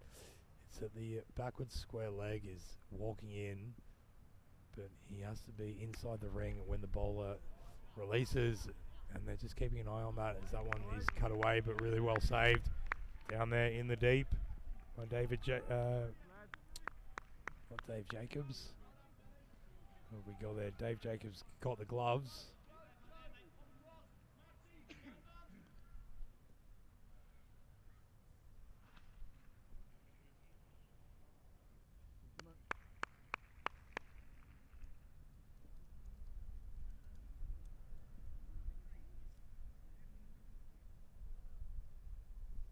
Comes Sims now, and that one's been lifted up, but it's gone over the keeper's head, and third man coming in, and he juggles once, twice, and unfortunately lets that one down. So a chance goes begging as that over comes to a close. Yeah, it was a pretty good looking drive except for the fact that he just got onto it too late. And then this catching chance, oh, in, out, and down to the ground. And Sims will have to rest with having 24 off his 2 overs, having not taken a wicket in that moment. And don't forget, tomorrow, folks, day 2 of Group A round robin takes place over in Khartoum in Malaga at the European Cricket League. Make sure you tune into that starting at 8 o'clock GMT, 9 o'clock Central European, and at 1:30 p.m. in India. And we've got a good lineup with that group. We had some fantastic cricket today as Bunday has a loosener that's called wide outside the off stump. And yeah, some really great cricket there today, and we can assume that will keep on being the case throughout that tournament, with some wonderful images and sounds being brought to you, of course, by ACN and FanCode and Bet to Ball. Excuse me, and of course, wonderful work being done there by Vinny Sandu, Rico Full, and Corey Ruckers, as this one is glanced away down to third man for a single.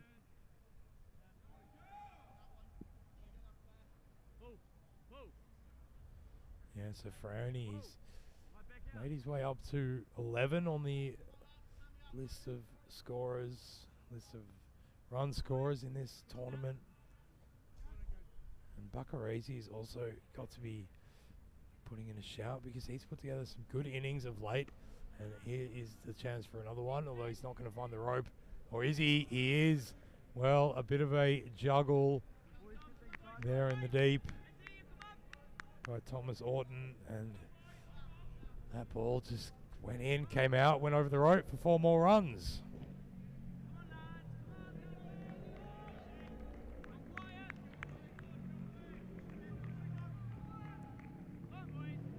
Here comes Bunday now. Full of ball that's been pulled away, and it was a catching chance, but Orton, he made the smart decision not to dive for it and risk the runs. He just built the wall. He pretended he was at Gibraltar under siege in the 1790s, and he just managed to stop that one going to the rope. So he might have to do something more. He's got a catching chance. He's taken a great catch, and he gets the warm round of applause from the crowd as he is held onto that. And that is the end of Julian Fraione. He goes for 12. And that is another good wicket. So with 2.5 overs left, they are starting to put the clamps on the sloggers here. They were hitting freely up until the last 3 overs. There's been 3 wickets to go. 2 in Joey Marple's first over, and now this one for Gareth Bunday. And being fairly economical as well. This over's only gone for 7. So you can push through 2 more of these. It should put the pressure on the sloggers.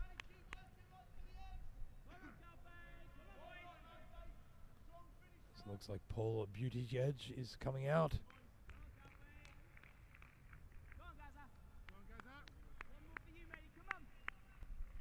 So he's just had a little word given to him by Bakarazi, who's still out there. Once again, just carrying his bat.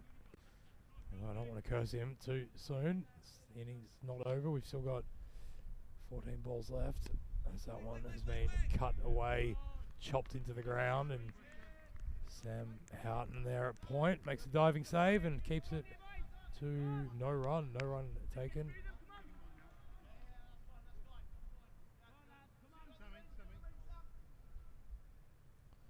So Bakarazi on strike, Buttigieg on strike again. Goes for the big drive, but it was wide and full, and he missed it. Should be called a wide by the umpire. No, he's going to call byes. So 1 bye added to the total.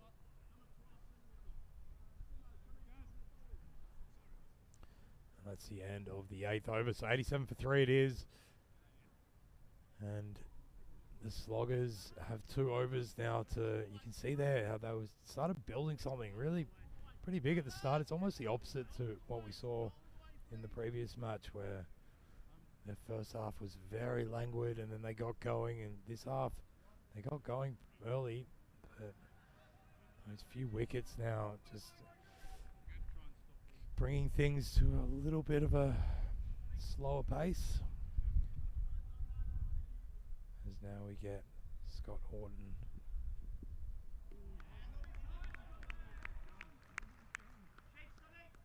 Thomas Horton, excuse me, into the attack.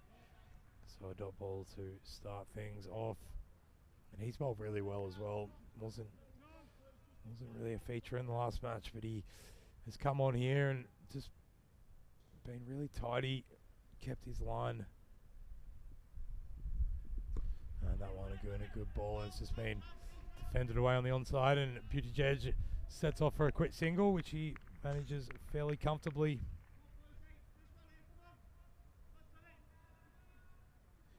So Sam Nick just in the chat. He's trying to do Luke Belgium's job, but Luke's gone to bed, so Sam's having to keep things in order there. Remember to be pleasant, folks. As a shorter ball is hooked away. What a shot. Well, Buckarese, he has no problems with the shorter ball because he has jumped on that and hit it all the way over the rope. 6 more runs. So Sam Nick is giving some advice in German in the chat. Ich hoffe, dass ihr freundlich im Chat seid. Yeah, absolutely. I hope that everyone is friendly in the chat as well.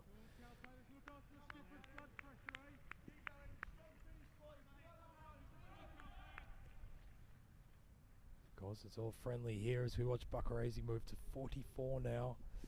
As he lifts that one up, and that is a glorious lofted square drive all the way to the rope for 4. And he is eyeing off that half century at the moment.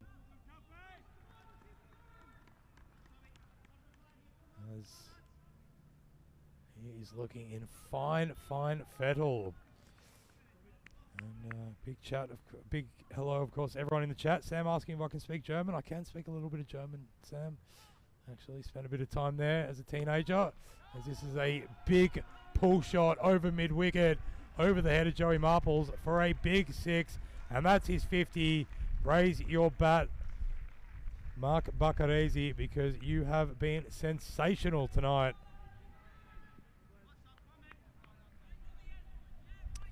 And then entering the chat is the man of many expressions. Vinny Sandu's in there, ladies and gentlemen. Miss Maximo, as Buckarese survives this one and decides against taking the run. I've been loving your work as well, Vinny. It was very enthused and glued to my screen tonight as the 9th over comes to a close. 104 for 3 is the score, and Orton will have to finish with his figures on none for 23. What an innings here by Buckarese. Pretty simple for Buttigieg here. Just get a single and get Buckarese back onto strike.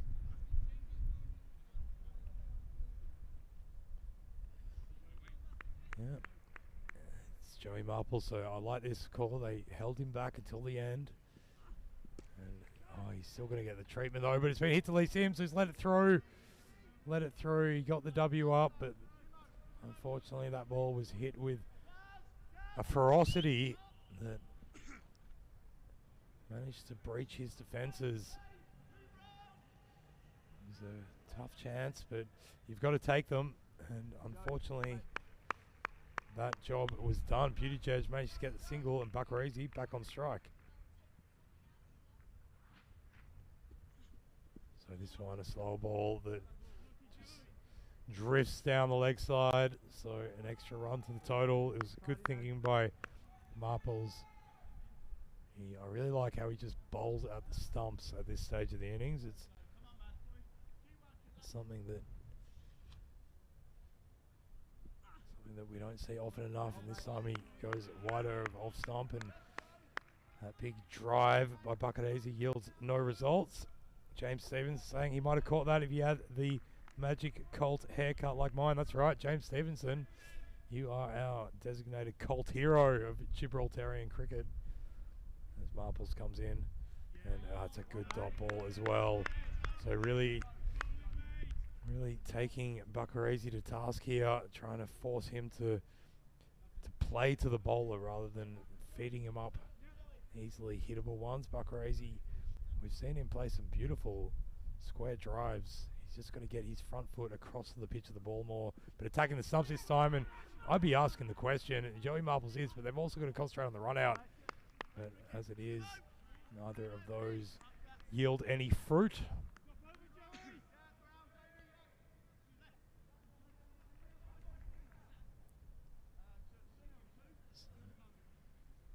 That means Bakarazi's off strike, so the 3 balls to go on Buttigieg lifts that up, just chips it away, and that's a really smart piece of batting, just turning the strike over and giving it back to Bakarazi. Even though he's missed those first 3 of the over, he's still the man who's in, and the man who's proven that he can hit it a long way, both sides of the wicket. So what's he got? Last ball of the innings. Oh, and it's just attacking the stumps. What a beautiful Yorker. And Marples is going to affect a run out, but he misses the stumps from about half a metre away. And he can't believe it. I can't believe it. Buttigieg can't believe it. But in the end, folks, it's before our eyes, and we're going to have to believe it because that's the end of the innings. And the Sloggers have managed to muster 108, losing 3 wickets in the process. This is a great last ball. Well played as well by Bakarazi, just jamming the bat down. And Marples just a little bit overexcited. I think his mind was racing about 2 seconds in front of his body there and just unable to affect the run out. But it doesn't matter because at the end of the day, they can be pretty happy with that. It's not as big a score as what they put on previously. 118 they made in the last match, but 108, certainly something to at least bowl at. And big shout out to Mark Bakarazi, who's carried his bat, I think for the 2nd time actually. So yeah, they got going pretty early. He was joined by Zamet at the top of the order. A bit of a mix-up. They left Stagno in the shed and let him come out number 3, and these two managed to put on 50 in pretty short order as well, with especially in the 3rd over against Jack Horrocks. 4 fours were hit off that one, and this is a quick snapshot of them. And it was Bakarazi really making, well, Bakarazi work of it, because he was able to play both sides of his body and find the gaps with relative ease. Zamet was also really good. I've been surprised we haven't seen more of him because he looked to be in really nice form. And I think that was a good elevation up the order, especially just not losing a wicket in the early stages and being able to tick that run rate up to around about 10 and over, which is what they did before accelerating more into the sort of late middle stages.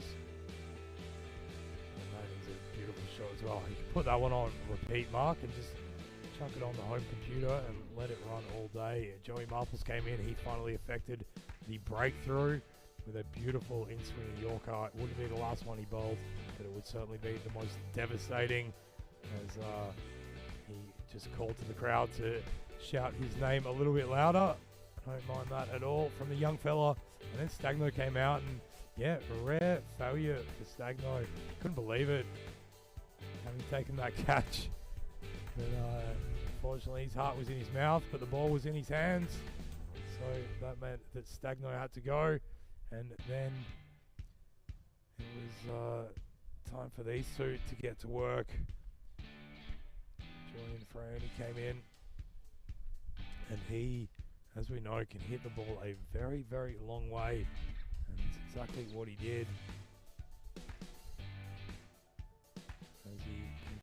As Bakarazi continued to go about his work, Fraioni would make his way to 12. There was a drop chance there, which they may come to rue, but as it is, Bakarazi looked really, really solid, aided a little bit by some just mishaps in the outfield, but very often didn't need to worry about it until Fraioni holed out in the deep. catch being held onto really well by Thomas Orton. And that meant that Beauty Judge came out just to watch the end of this beautiful innings by Mark Buccarese. I think that was the shot of the night. Lofted square drive, just easy as you like. And wasn't afraid to drag it from the offside to the on either, knowing that once he had his eye in, he was seeing it like a balloon and managed to bring up a 50, and he can take a screenshot of that and put it up on the wall because it was a beautiful, beautiful knock.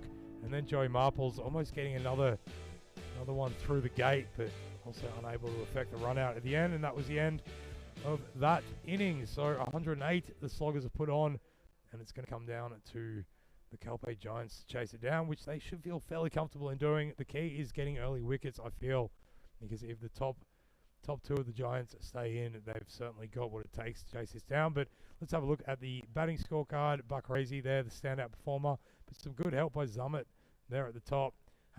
Took something special to undo him, and it was that Yorker by Joey Marples. And some good support just at the end. Beauty Judge, he didn't have to face too many, he didn't make too many, but he just had to turn it over and let Buccarese keep the strike, and that is what he did.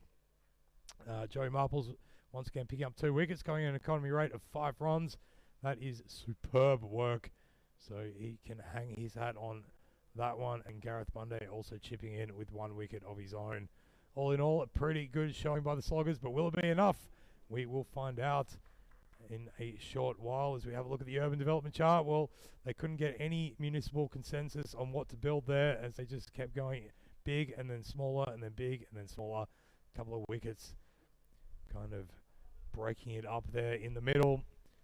And we will find out whether the Giants can match that in their own urban development plan when we come back after this short break. Until then, I'm Joe Agasani here at the Europa Sports Complex in Gibraltar, and we will return for the second half of this match 18 as we get towards the pointy end of this series.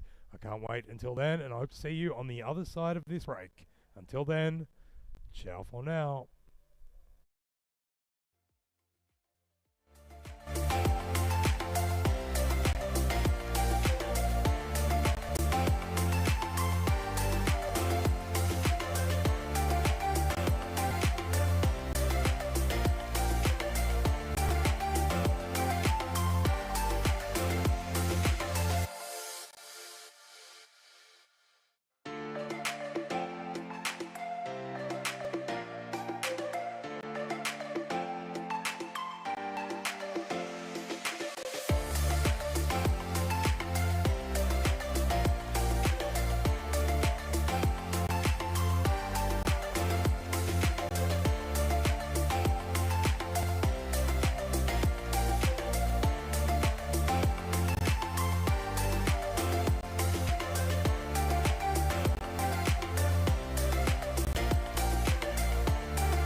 And we're back here at the Europa Sports Complex in Gibraltar for the second and final innings of tonight's doubleheaders between the Sloggers and the Calpe Giants.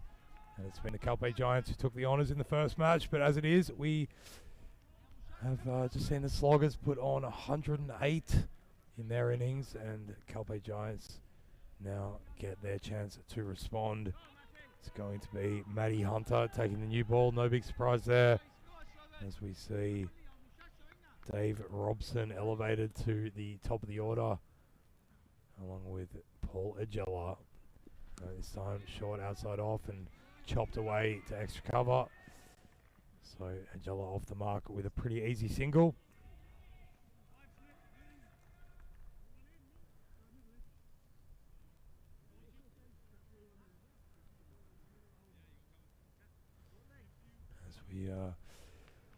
As we get towards the pointy end of this series, it is certainly heating up there on the field and between all the teams, as Matty Hunter pushes one past the outstretched edge of Robeson's bat for no run.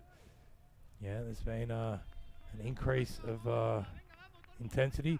What we had when we started this series were five teams that have been formed out of a big pool of players back to live action, and this one hit up in the air, and unfortunately it is let down by the man there at short third man. So chance goes begging. They could have really done with that one. As you see, it just slipped through the fingers onto the knees and onto the deck. So, good ball. Good ball. He's asking the question. I am not surprised to see the umpire's finger go straight in the air. Great response by Matty Hunter. He had a chance to go begging with that drop catch, but he responded in fine fashion with an in-swinging Yorker that got through the gate and just wrapped the back pad of Agella. As we have a look at this, and it's a great ball. I'd like to see it again just from this angle. You can see it just hits his back pad while it's tailing in. Only question would be whether it's going down leg, but the umpire gave it a good look and adjudicated it out, which I think was a pretty good call. It certainly looked out from here. So that's the end of Agella, and that's the breakthrough they needed, the Sloggers, as they will definitely be feeling the need to restore their sense of honour. Come away with a victory here as Matty Clenahan comes out with the bat. So good to see him get a chance at the top of the order, coming in at number 3. And this one, he just moves away and trying to drive at the ball, but that front foot just not getting to the pitch of it.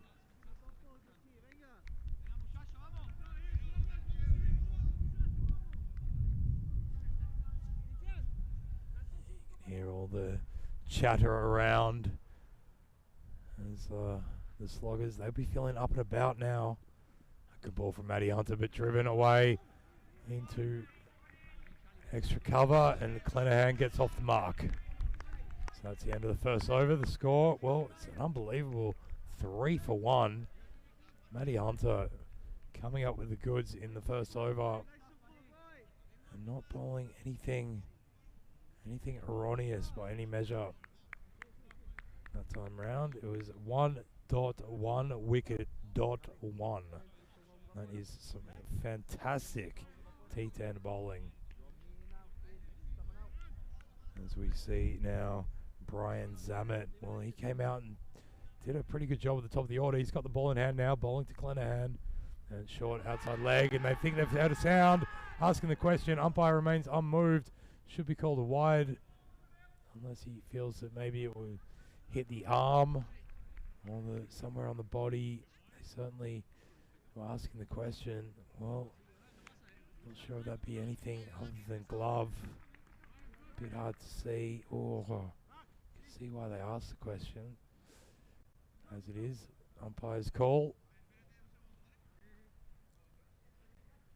So just a good start by Brian Zammit in terms of just asking questions, but straying a bit far down leg. You want to put it a bit wider of off stump this time. He goes attacking the stumps, and Clenahan digs it out off the toes, and Dribbles it out to backward square leg for a single.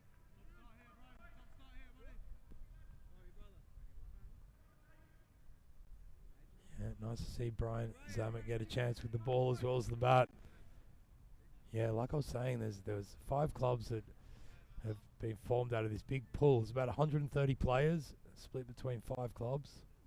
Short and pulled away by Robeson, and he's going to find the rope as well because he found the gap, and he will pick up 4 more runs.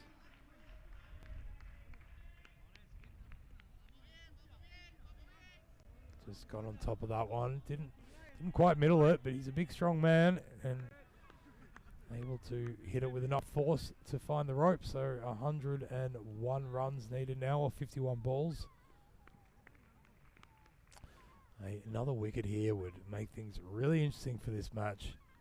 Zammit, a slower ball and deceived in the pace, or the lack thereof, but able to just get the shoulder of the bat to it and prod it down to the ground safely.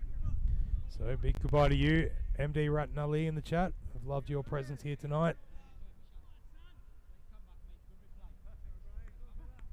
And don't forget, you can join us in the chat anytime you like. 266,000 subscribers to our YouTube channel as this wide one outside off has a big flail of the wand thrown at it by Robeson, but gee, I'm glad he didn't make contact then, because I think he would have shattered the ball into pieces.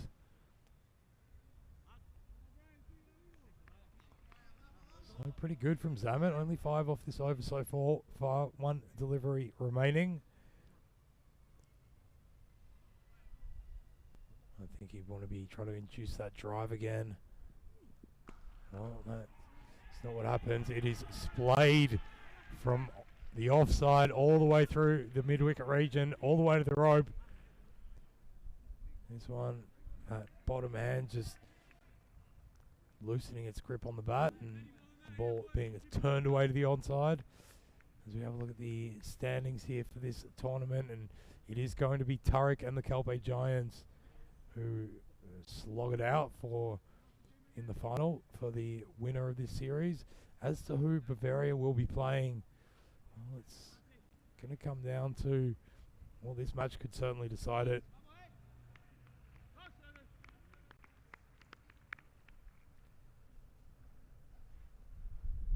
So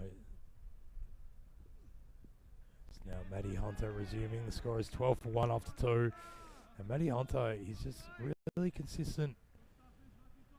Really like the way he fronts up, and he might bowl the occasional wide, but all in all, he's generally on the money from pretty early on. Bowled some beautiful Yorkers. That one on a good length and just splayed away. Keeper, they're yelling as Robeson goes for a little bit of a wander up the crease, up the track. And Shashi Kumar Sharma asking, where is Maximo nowadays? Well, he's in the chat. Vinny Sando, he's there. You can talk to him. I am not him. I'm not into cultural appropriation, so you won't hear a Maximo from me, but you'll hear plenty from Vinny if you tune in to the European Cricket League. It's happening all day most days of the week for the next 6 weeks. Tune in tomorrow for day 2 of the Group A round robin. As this one, it's hitting the air, but it's not going to carry to the fielder at cover. It's Charles Harrison there, and there is a bit of spirit in this match. I'll tell you what, it's just a little bit of banter going on between all these teams now, and that's the thing with this series, as that one is flailed at off the back foot, but to no great result as it passes through the bat into the keeper's hands. But yeah, what we've noticed is that we started this tournament with 5 teams out of this massive pool, and these rivalries have built up over it, as this one is another good nut from Hunter, and Clenahan unable to open himself up enough to really make good contact there, so just dabs it into his pads for no run.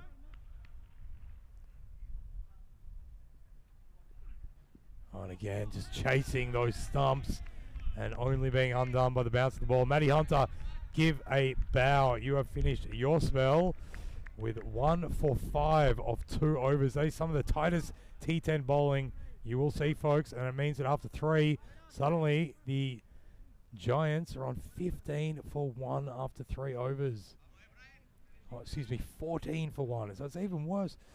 That is some remarkable stuff by the Sloggers, picking up that wicket of Vijela early on and then really just containing.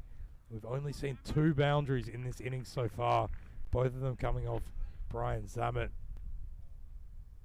who otherwise was really tight. So a good all-round team bowling effort thus far.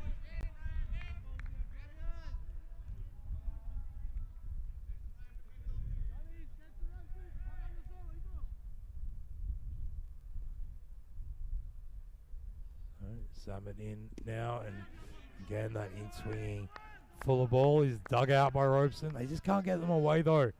So Zammit and Hunter proving to be really good opening bowler combination here.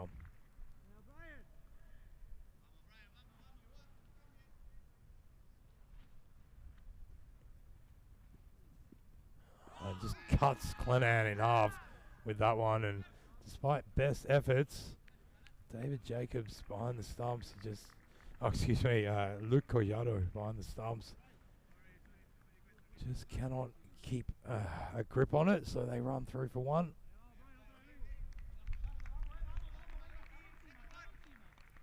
Some lively chat going on there. Vinny Sando, he's sharing highlights of his indoor cricketing days, so go and check it out. Have a word with him. James Stevenson's in there as well, as that shorter one's pulled away around the corner, and it beats Matty Hunter and makes it all the way to the rope for 4 more runs.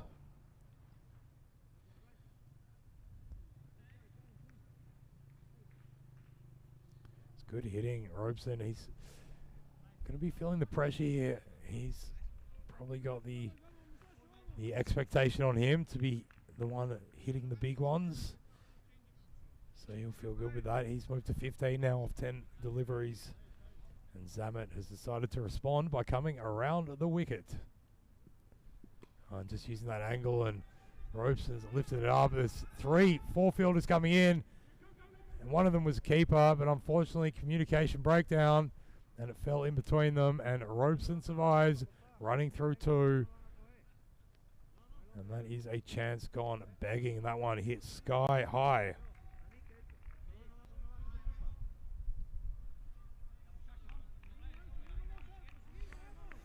Yeah, it's a good point there by the man in the chat, saying that the Giants need to keep their run rate up. And I think you're absolutely right. It is, well, they've certainly sealed up their position in the top 2, but it's good practice to manage it in due time. So Zammit finishes his spell with 17 runs coming off it, and the Giants are 22 for 1 after 4 overs. So very, very slow going. And if you want to be like the man in the chat, giving out tips and asking questions and answering questions and keeping things in order, then you can join us on our European Cricket Network YouTube channel. 266,000 subscribers. Come and join the family. And you can even be like Shashi Kumar Sharma, he's missing that Maximo commentary. Well, diversity is the spice of life, my friend, and there's only one at Vinny Sando. So if you want more of him, tune in to the ECL tomorrow. That's starting at 8 o'clock GMT, 9 o'clock Central European, and 1:30 in India.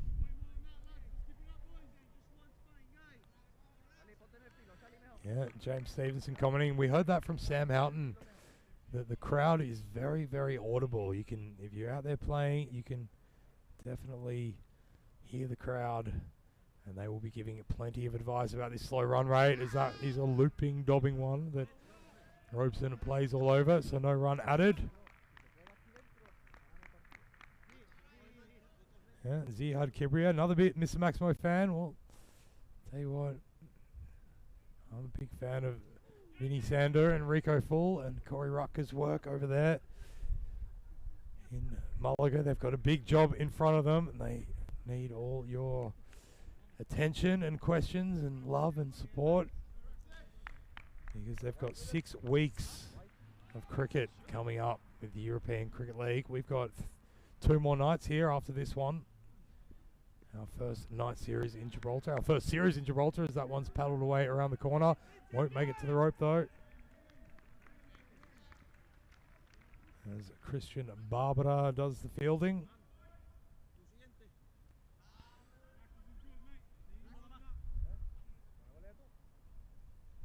So who is the wicketkeeper? The question by Shashi Kumar Sharma. Who is the wicketkeeper? Is Luke Collado. Luke Collado. That one's tossed right up and it comes right down and it bowls him. Well, I thought it was a chance for a no ball, but that one, it must have been reading some Newton because the laws of gravity applied rather abruptly brought that sky-high ball crashing down onto the stumps of Matty Clenaghan, and he has to walk back to the shed. A big heave and a hoist, and missed it completely. So another wicket falls. Good piece of bowling in the end. Well, you could say beaten by flight, but that might be a little bit of an understatement.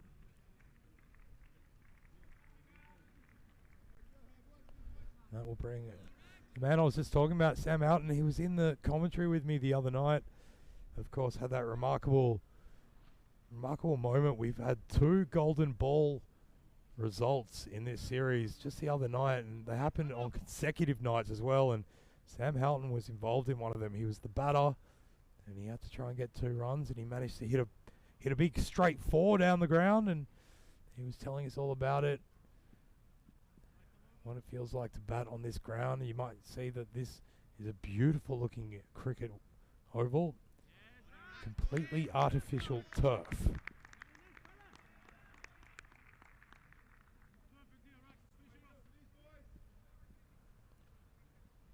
So, and you'll be seeing him as well in the ECL. Sam Houghton playing for Zagreb as he just rocks back on that one, watching it. And Robeson's gone for a little wander down the track. And had to scurry to make it back in time because Ryan Gonzalez was quick onto it, pounced like a cat, and very close to hitting the stumps, but I think he would have been home. So that's the end of Gonzalez's first over. He gets 1 wicket, goes for 5. And the Giants, they are languishing here. They've not quite seen anything like this from them. 5 overs in, 27 for 2. And they are going to find this a taller and taller order as these overs go on if they don't do something pretty spectacular here. I always feel that the 5th, 6th and 7th overs are the most important in T10. It's where the game is won and lost. It's my personal feeling as Barbara puts his first ball short and wide of the mark. Yeah, it's been no 6. That's a really, really good observation. Ujval Gimir in the chat, no 6 until now. We haven't seen any 6s. Barbara not quite getting his radar right yet.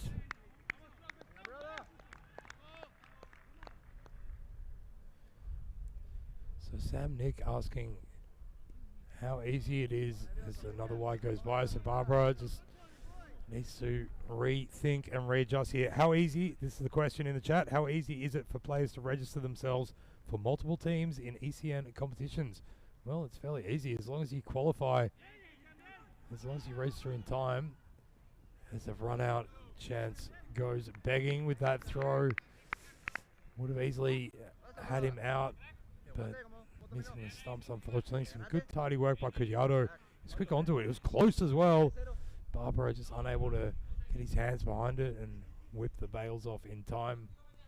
So this is short and Houghton's pulled that away, but there is a man at deep square leg who will do the fielding.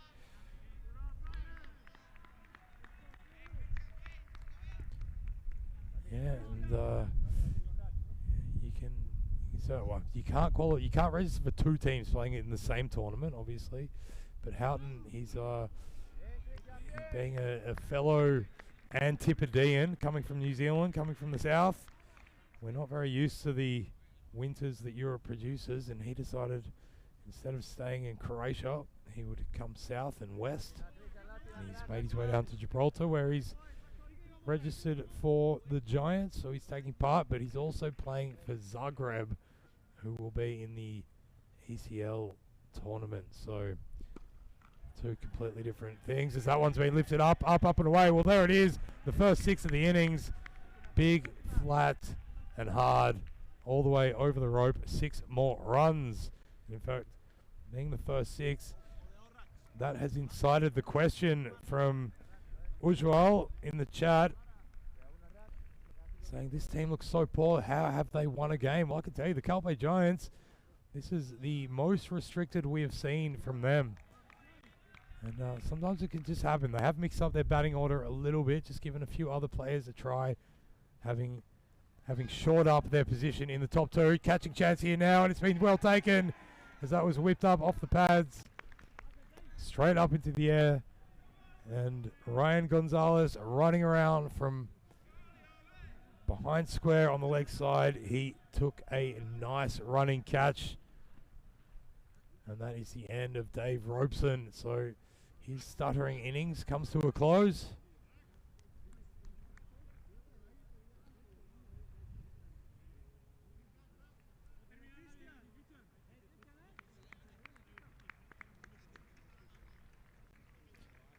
Yeah, just continuing on with that. So walking out to the middle now is Dave Barley. He's come to join Sammy Houghton. So how is it feasible, Sam Nick asks, with work? Perhaps Sam, for example, takes time off or has flexi hours. It is a lot of time and travel to do one competition, let alone multiple. Well, that's absolutely right, Sam. These players, they play it for the love of the game, as that is a short one and not pulled away with any great effect. So 1 more run to the total. And Sam Houghton, well, he seems like a bit of a world traveller to me, Sam. That over comes to a close. 12 runs off it, but the wicket as well. And after 6, yeah, they are struggling. 40 for 3. They're eliciting all kinds of questions in the chat. Neela Gaming, as well as Nomad Sabir, thinks it's unbelievable. How did they manage to chase 118 in the first match? Well, the players that did the work for them in the first match were Paul Agella, and of course Scott Roval, who's not playing in this match, who managed to score the bulk of those runs. And Agella went out pretty much second ball that he faced in this one, and so far the rest of the batting order hasn't really been able to notch it up a gear. So it's interesting to see this kind of weakness being exposed in the Giants, as Houghton just leans back and plays that one late behind point for another one. So I'm sure Tariq will be watching this with keen eyes, the Tariq unit, because they will be coming up against the Giants in the final. And the key is absolutely to get into their middle order, as a big sliding attempt to stop that boundary out there. And that was Paul Buttigieg that just running along, trying to prevent the ball from going over the rope, and he just falls up short. And yeah, it happens to the best of us, Paul. Don't worry about that.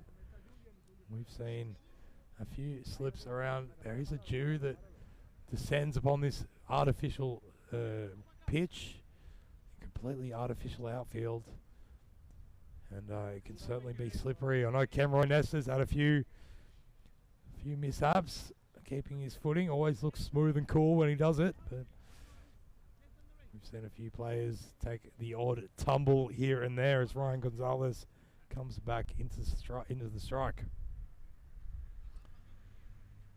into the attack. So here he is.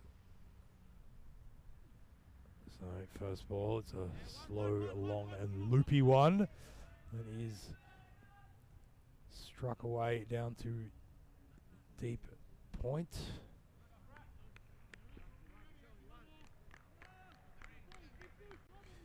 So James Stevenson, I love the community spirit going on here, because I know a lot of the players that are involved in this, they're listening and they're tuning in and they're in the chat as Houghton gets a top edge, but it's not going to find the fielder.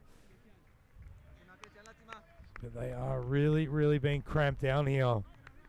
Not able to get anything away of note.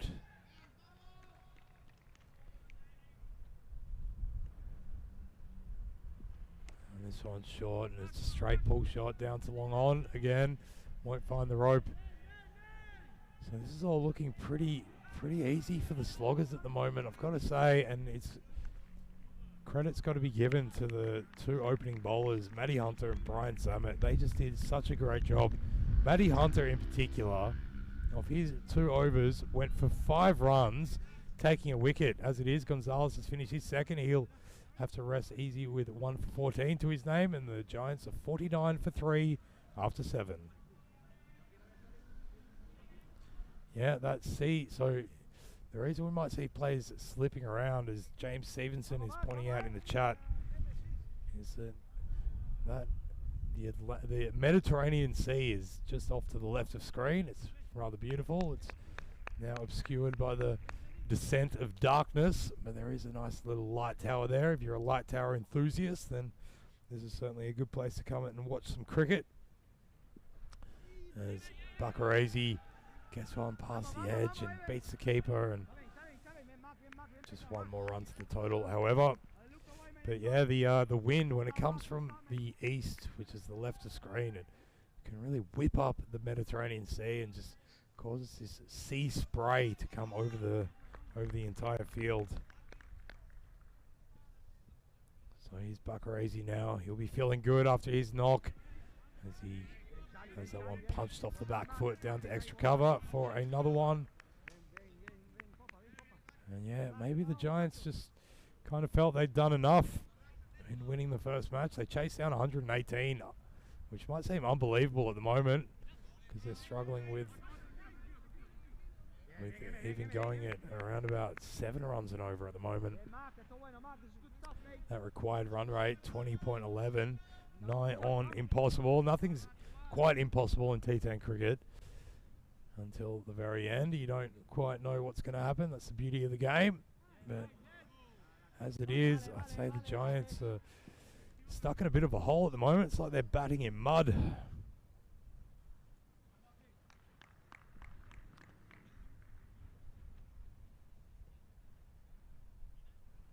So now Bakarazi finding that good line of length again.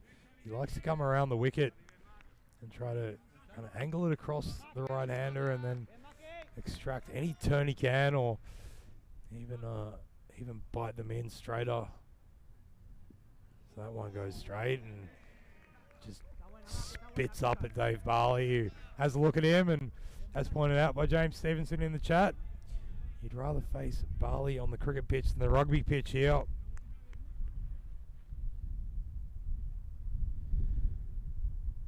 Because if you upset him here, he might take it out on you on the rugby pitch, but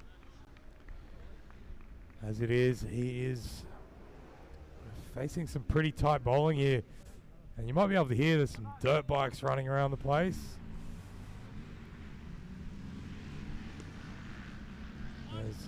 That one is cut away to point. Yeah, it's a really nice little... I keep wanting to call it an island. It kind of has an island feel as that over comes to a close. Only 7 off it, and after 8, the Giants, they are languishing at 56 for the loss of 3. Yeah, big hello to you as well, Kitty Hunley in the chat. And you've missed most of the action tonight, but we're back tomorrow night for the second last evening. Matches 19 and 20 versus between the Sloggers and the Pirates. Kicks off here at 4:30 GMT, 5:30 Central European, excuse me, and 10 p.m. in India. And what we've worked out, you can watch 4.5 matches of the ACL and then cut across here for the start, or miss the first innings of proceedings here and finish up over in Mulliga. There's plenty of cricket on, as this one is splayed out to Buttigieg, who fielding in the deep. Just lets that one slip through his fingers, and another chance goes begging.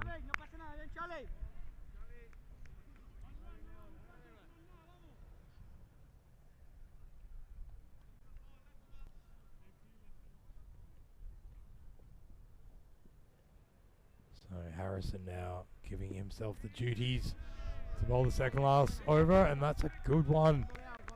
Just put a little bit of extra pace on it, but also threw it up a bit. And it came down big on Houghton, who just couldn't quite get it away. This one's shorter though, and he's given that a whack, and that's gone all the way over the rope. 6 more runs. That is the first 6. Can you believe it? In this Giants innings.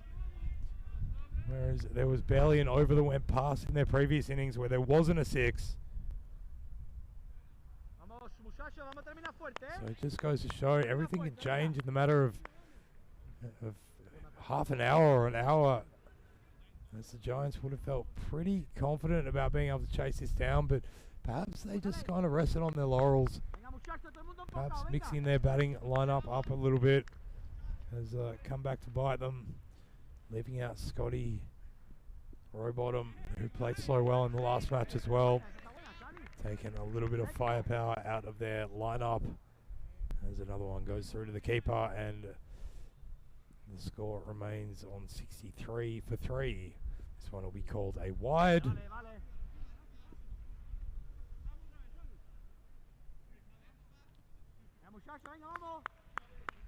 Yeah, there's a lot of disbelief out there about how they're going about this. It's not as easy as it looks, ladies and gentlemen. So, Calpe Giants, they certainly are sitting at the top of the table, and we've seen them put together some really good cricket, but on their day, any one of these teams can beat any of the other teams. I think we've pretty much seen proof of that in the pudding. As this one skied up to backward point, he's taking a good catch. Well, that one landed, and he'll feel good about that because that ball would have been spinning a whole lot. Sliced away by Sam Houghton and taken down low. A really nice piece of work in the outfield. So that's the end of Houghton, who trudges back to his team seats and is replaced by this man, Dave Jacobs, the evergreen Dave Jacobs, 57 years young.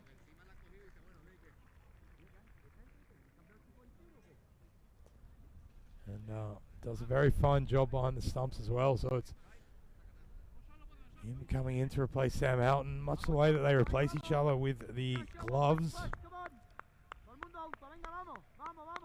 And just another shout out to Richie Cunningham. He's there in the chat, and Rich, we've been absolutely amazed by your team's work in putting this series on and hosting us here as Harrison's first over comes to a close. He goes for 9, taking 1 wicket in the process, and after 9 overs the score is 65 for the loss of 4.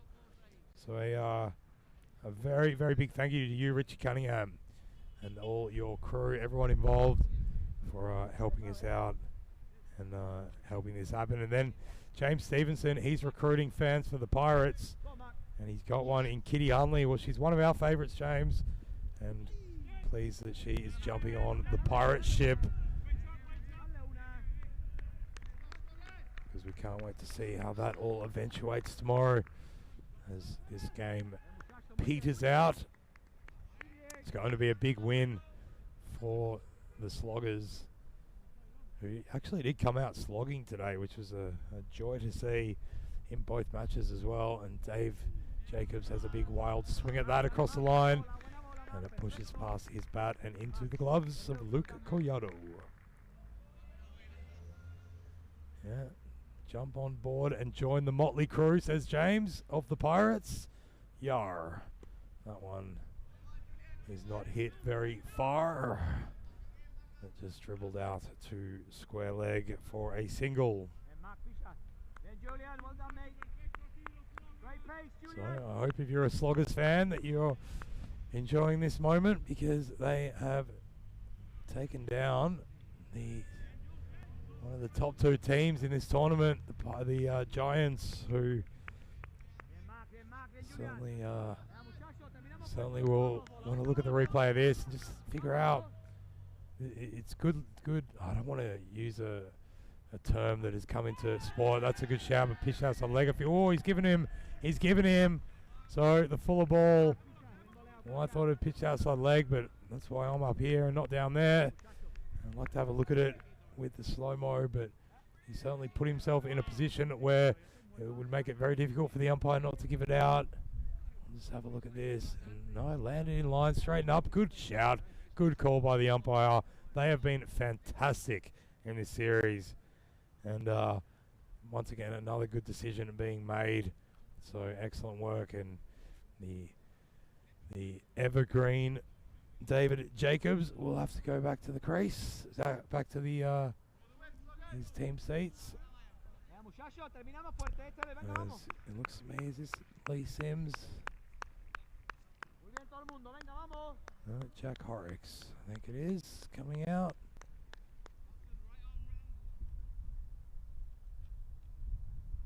So he'll be facing up. One ball he's got to make the most of it. Down the pitch, have a swing, get stumped. And that is the end of it. So that's one way to finish it all up. A good little contribution at the end there by Mark Baccarese, who is, for mine, has to be the player of this match for putting on his half century and then picking up some good wickets at the end, bowling really tight. And that over only going for 3 runs, can you believe it, with 2 wickets lost. And so the Sloggers, can you believe it? They've beaten the Calpe Giants by 40 runs.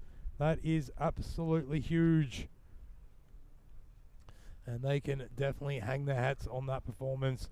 As for the Giants, well, they'll have to go back and just have a quiet sit down and a think about things, because they will have to perform much better than that when they come up against Tarek eventually in the final.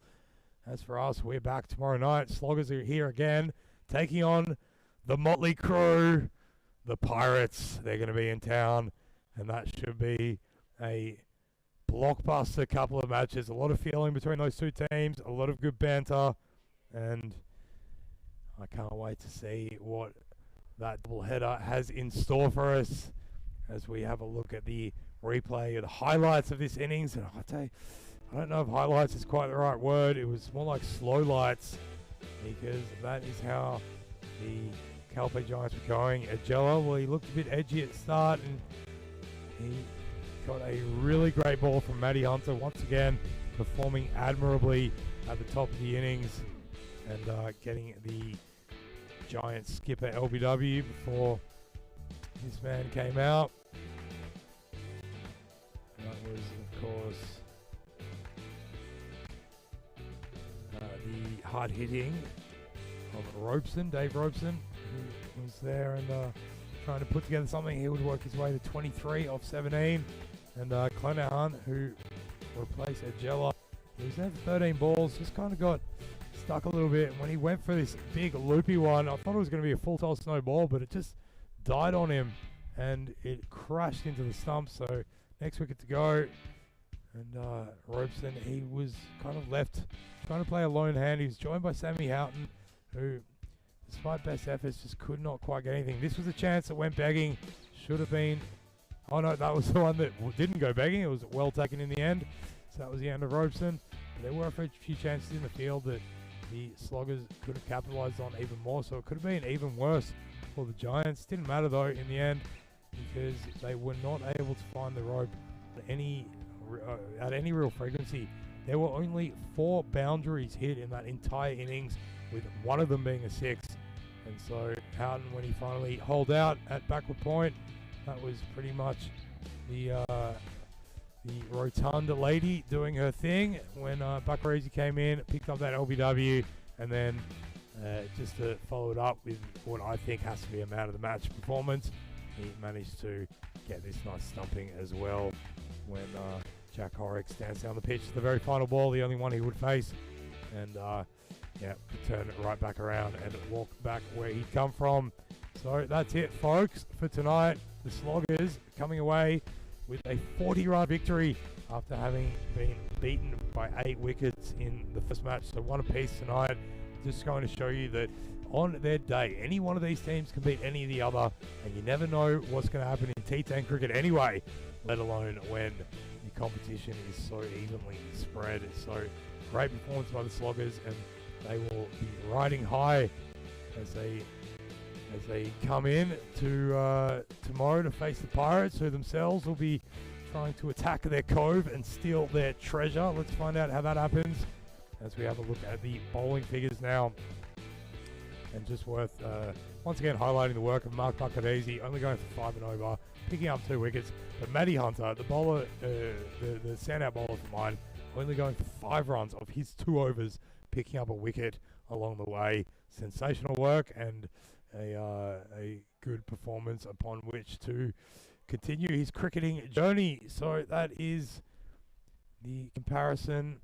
And yeah, like I said, the municipal government with the Sloggers couldn't decide what to build, and the municipal government with the Calpe Giants, they just couldn't get any funding for anything at all. So not a great urban development chart there, as we see that they went down by 40 runs. A huge win for the Sloggers. So that's it from us here at the Europa Sports Complex in Gibraltar. This has been evening 9 of this wonderful series that's been put on here, and I hope that tomorrow we get to see some more tightly fought contests and things going either way. So we'll be back with all that and more, and until then, I hope everyone out there has a wonderful night, a wonderful day. Don't forget to tune in to the European Cricket League over in Kazima, starting at 8 o'clock GMT, 9 o'clock Central European, and 1:30 in India.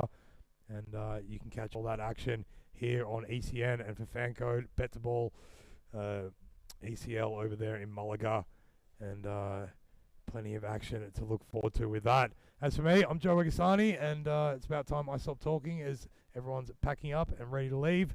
And that has been the end of evening 9. So until tomorrow with more action here on the ECN European Cricket Network, I'm Joe Regasani. Ciao for now.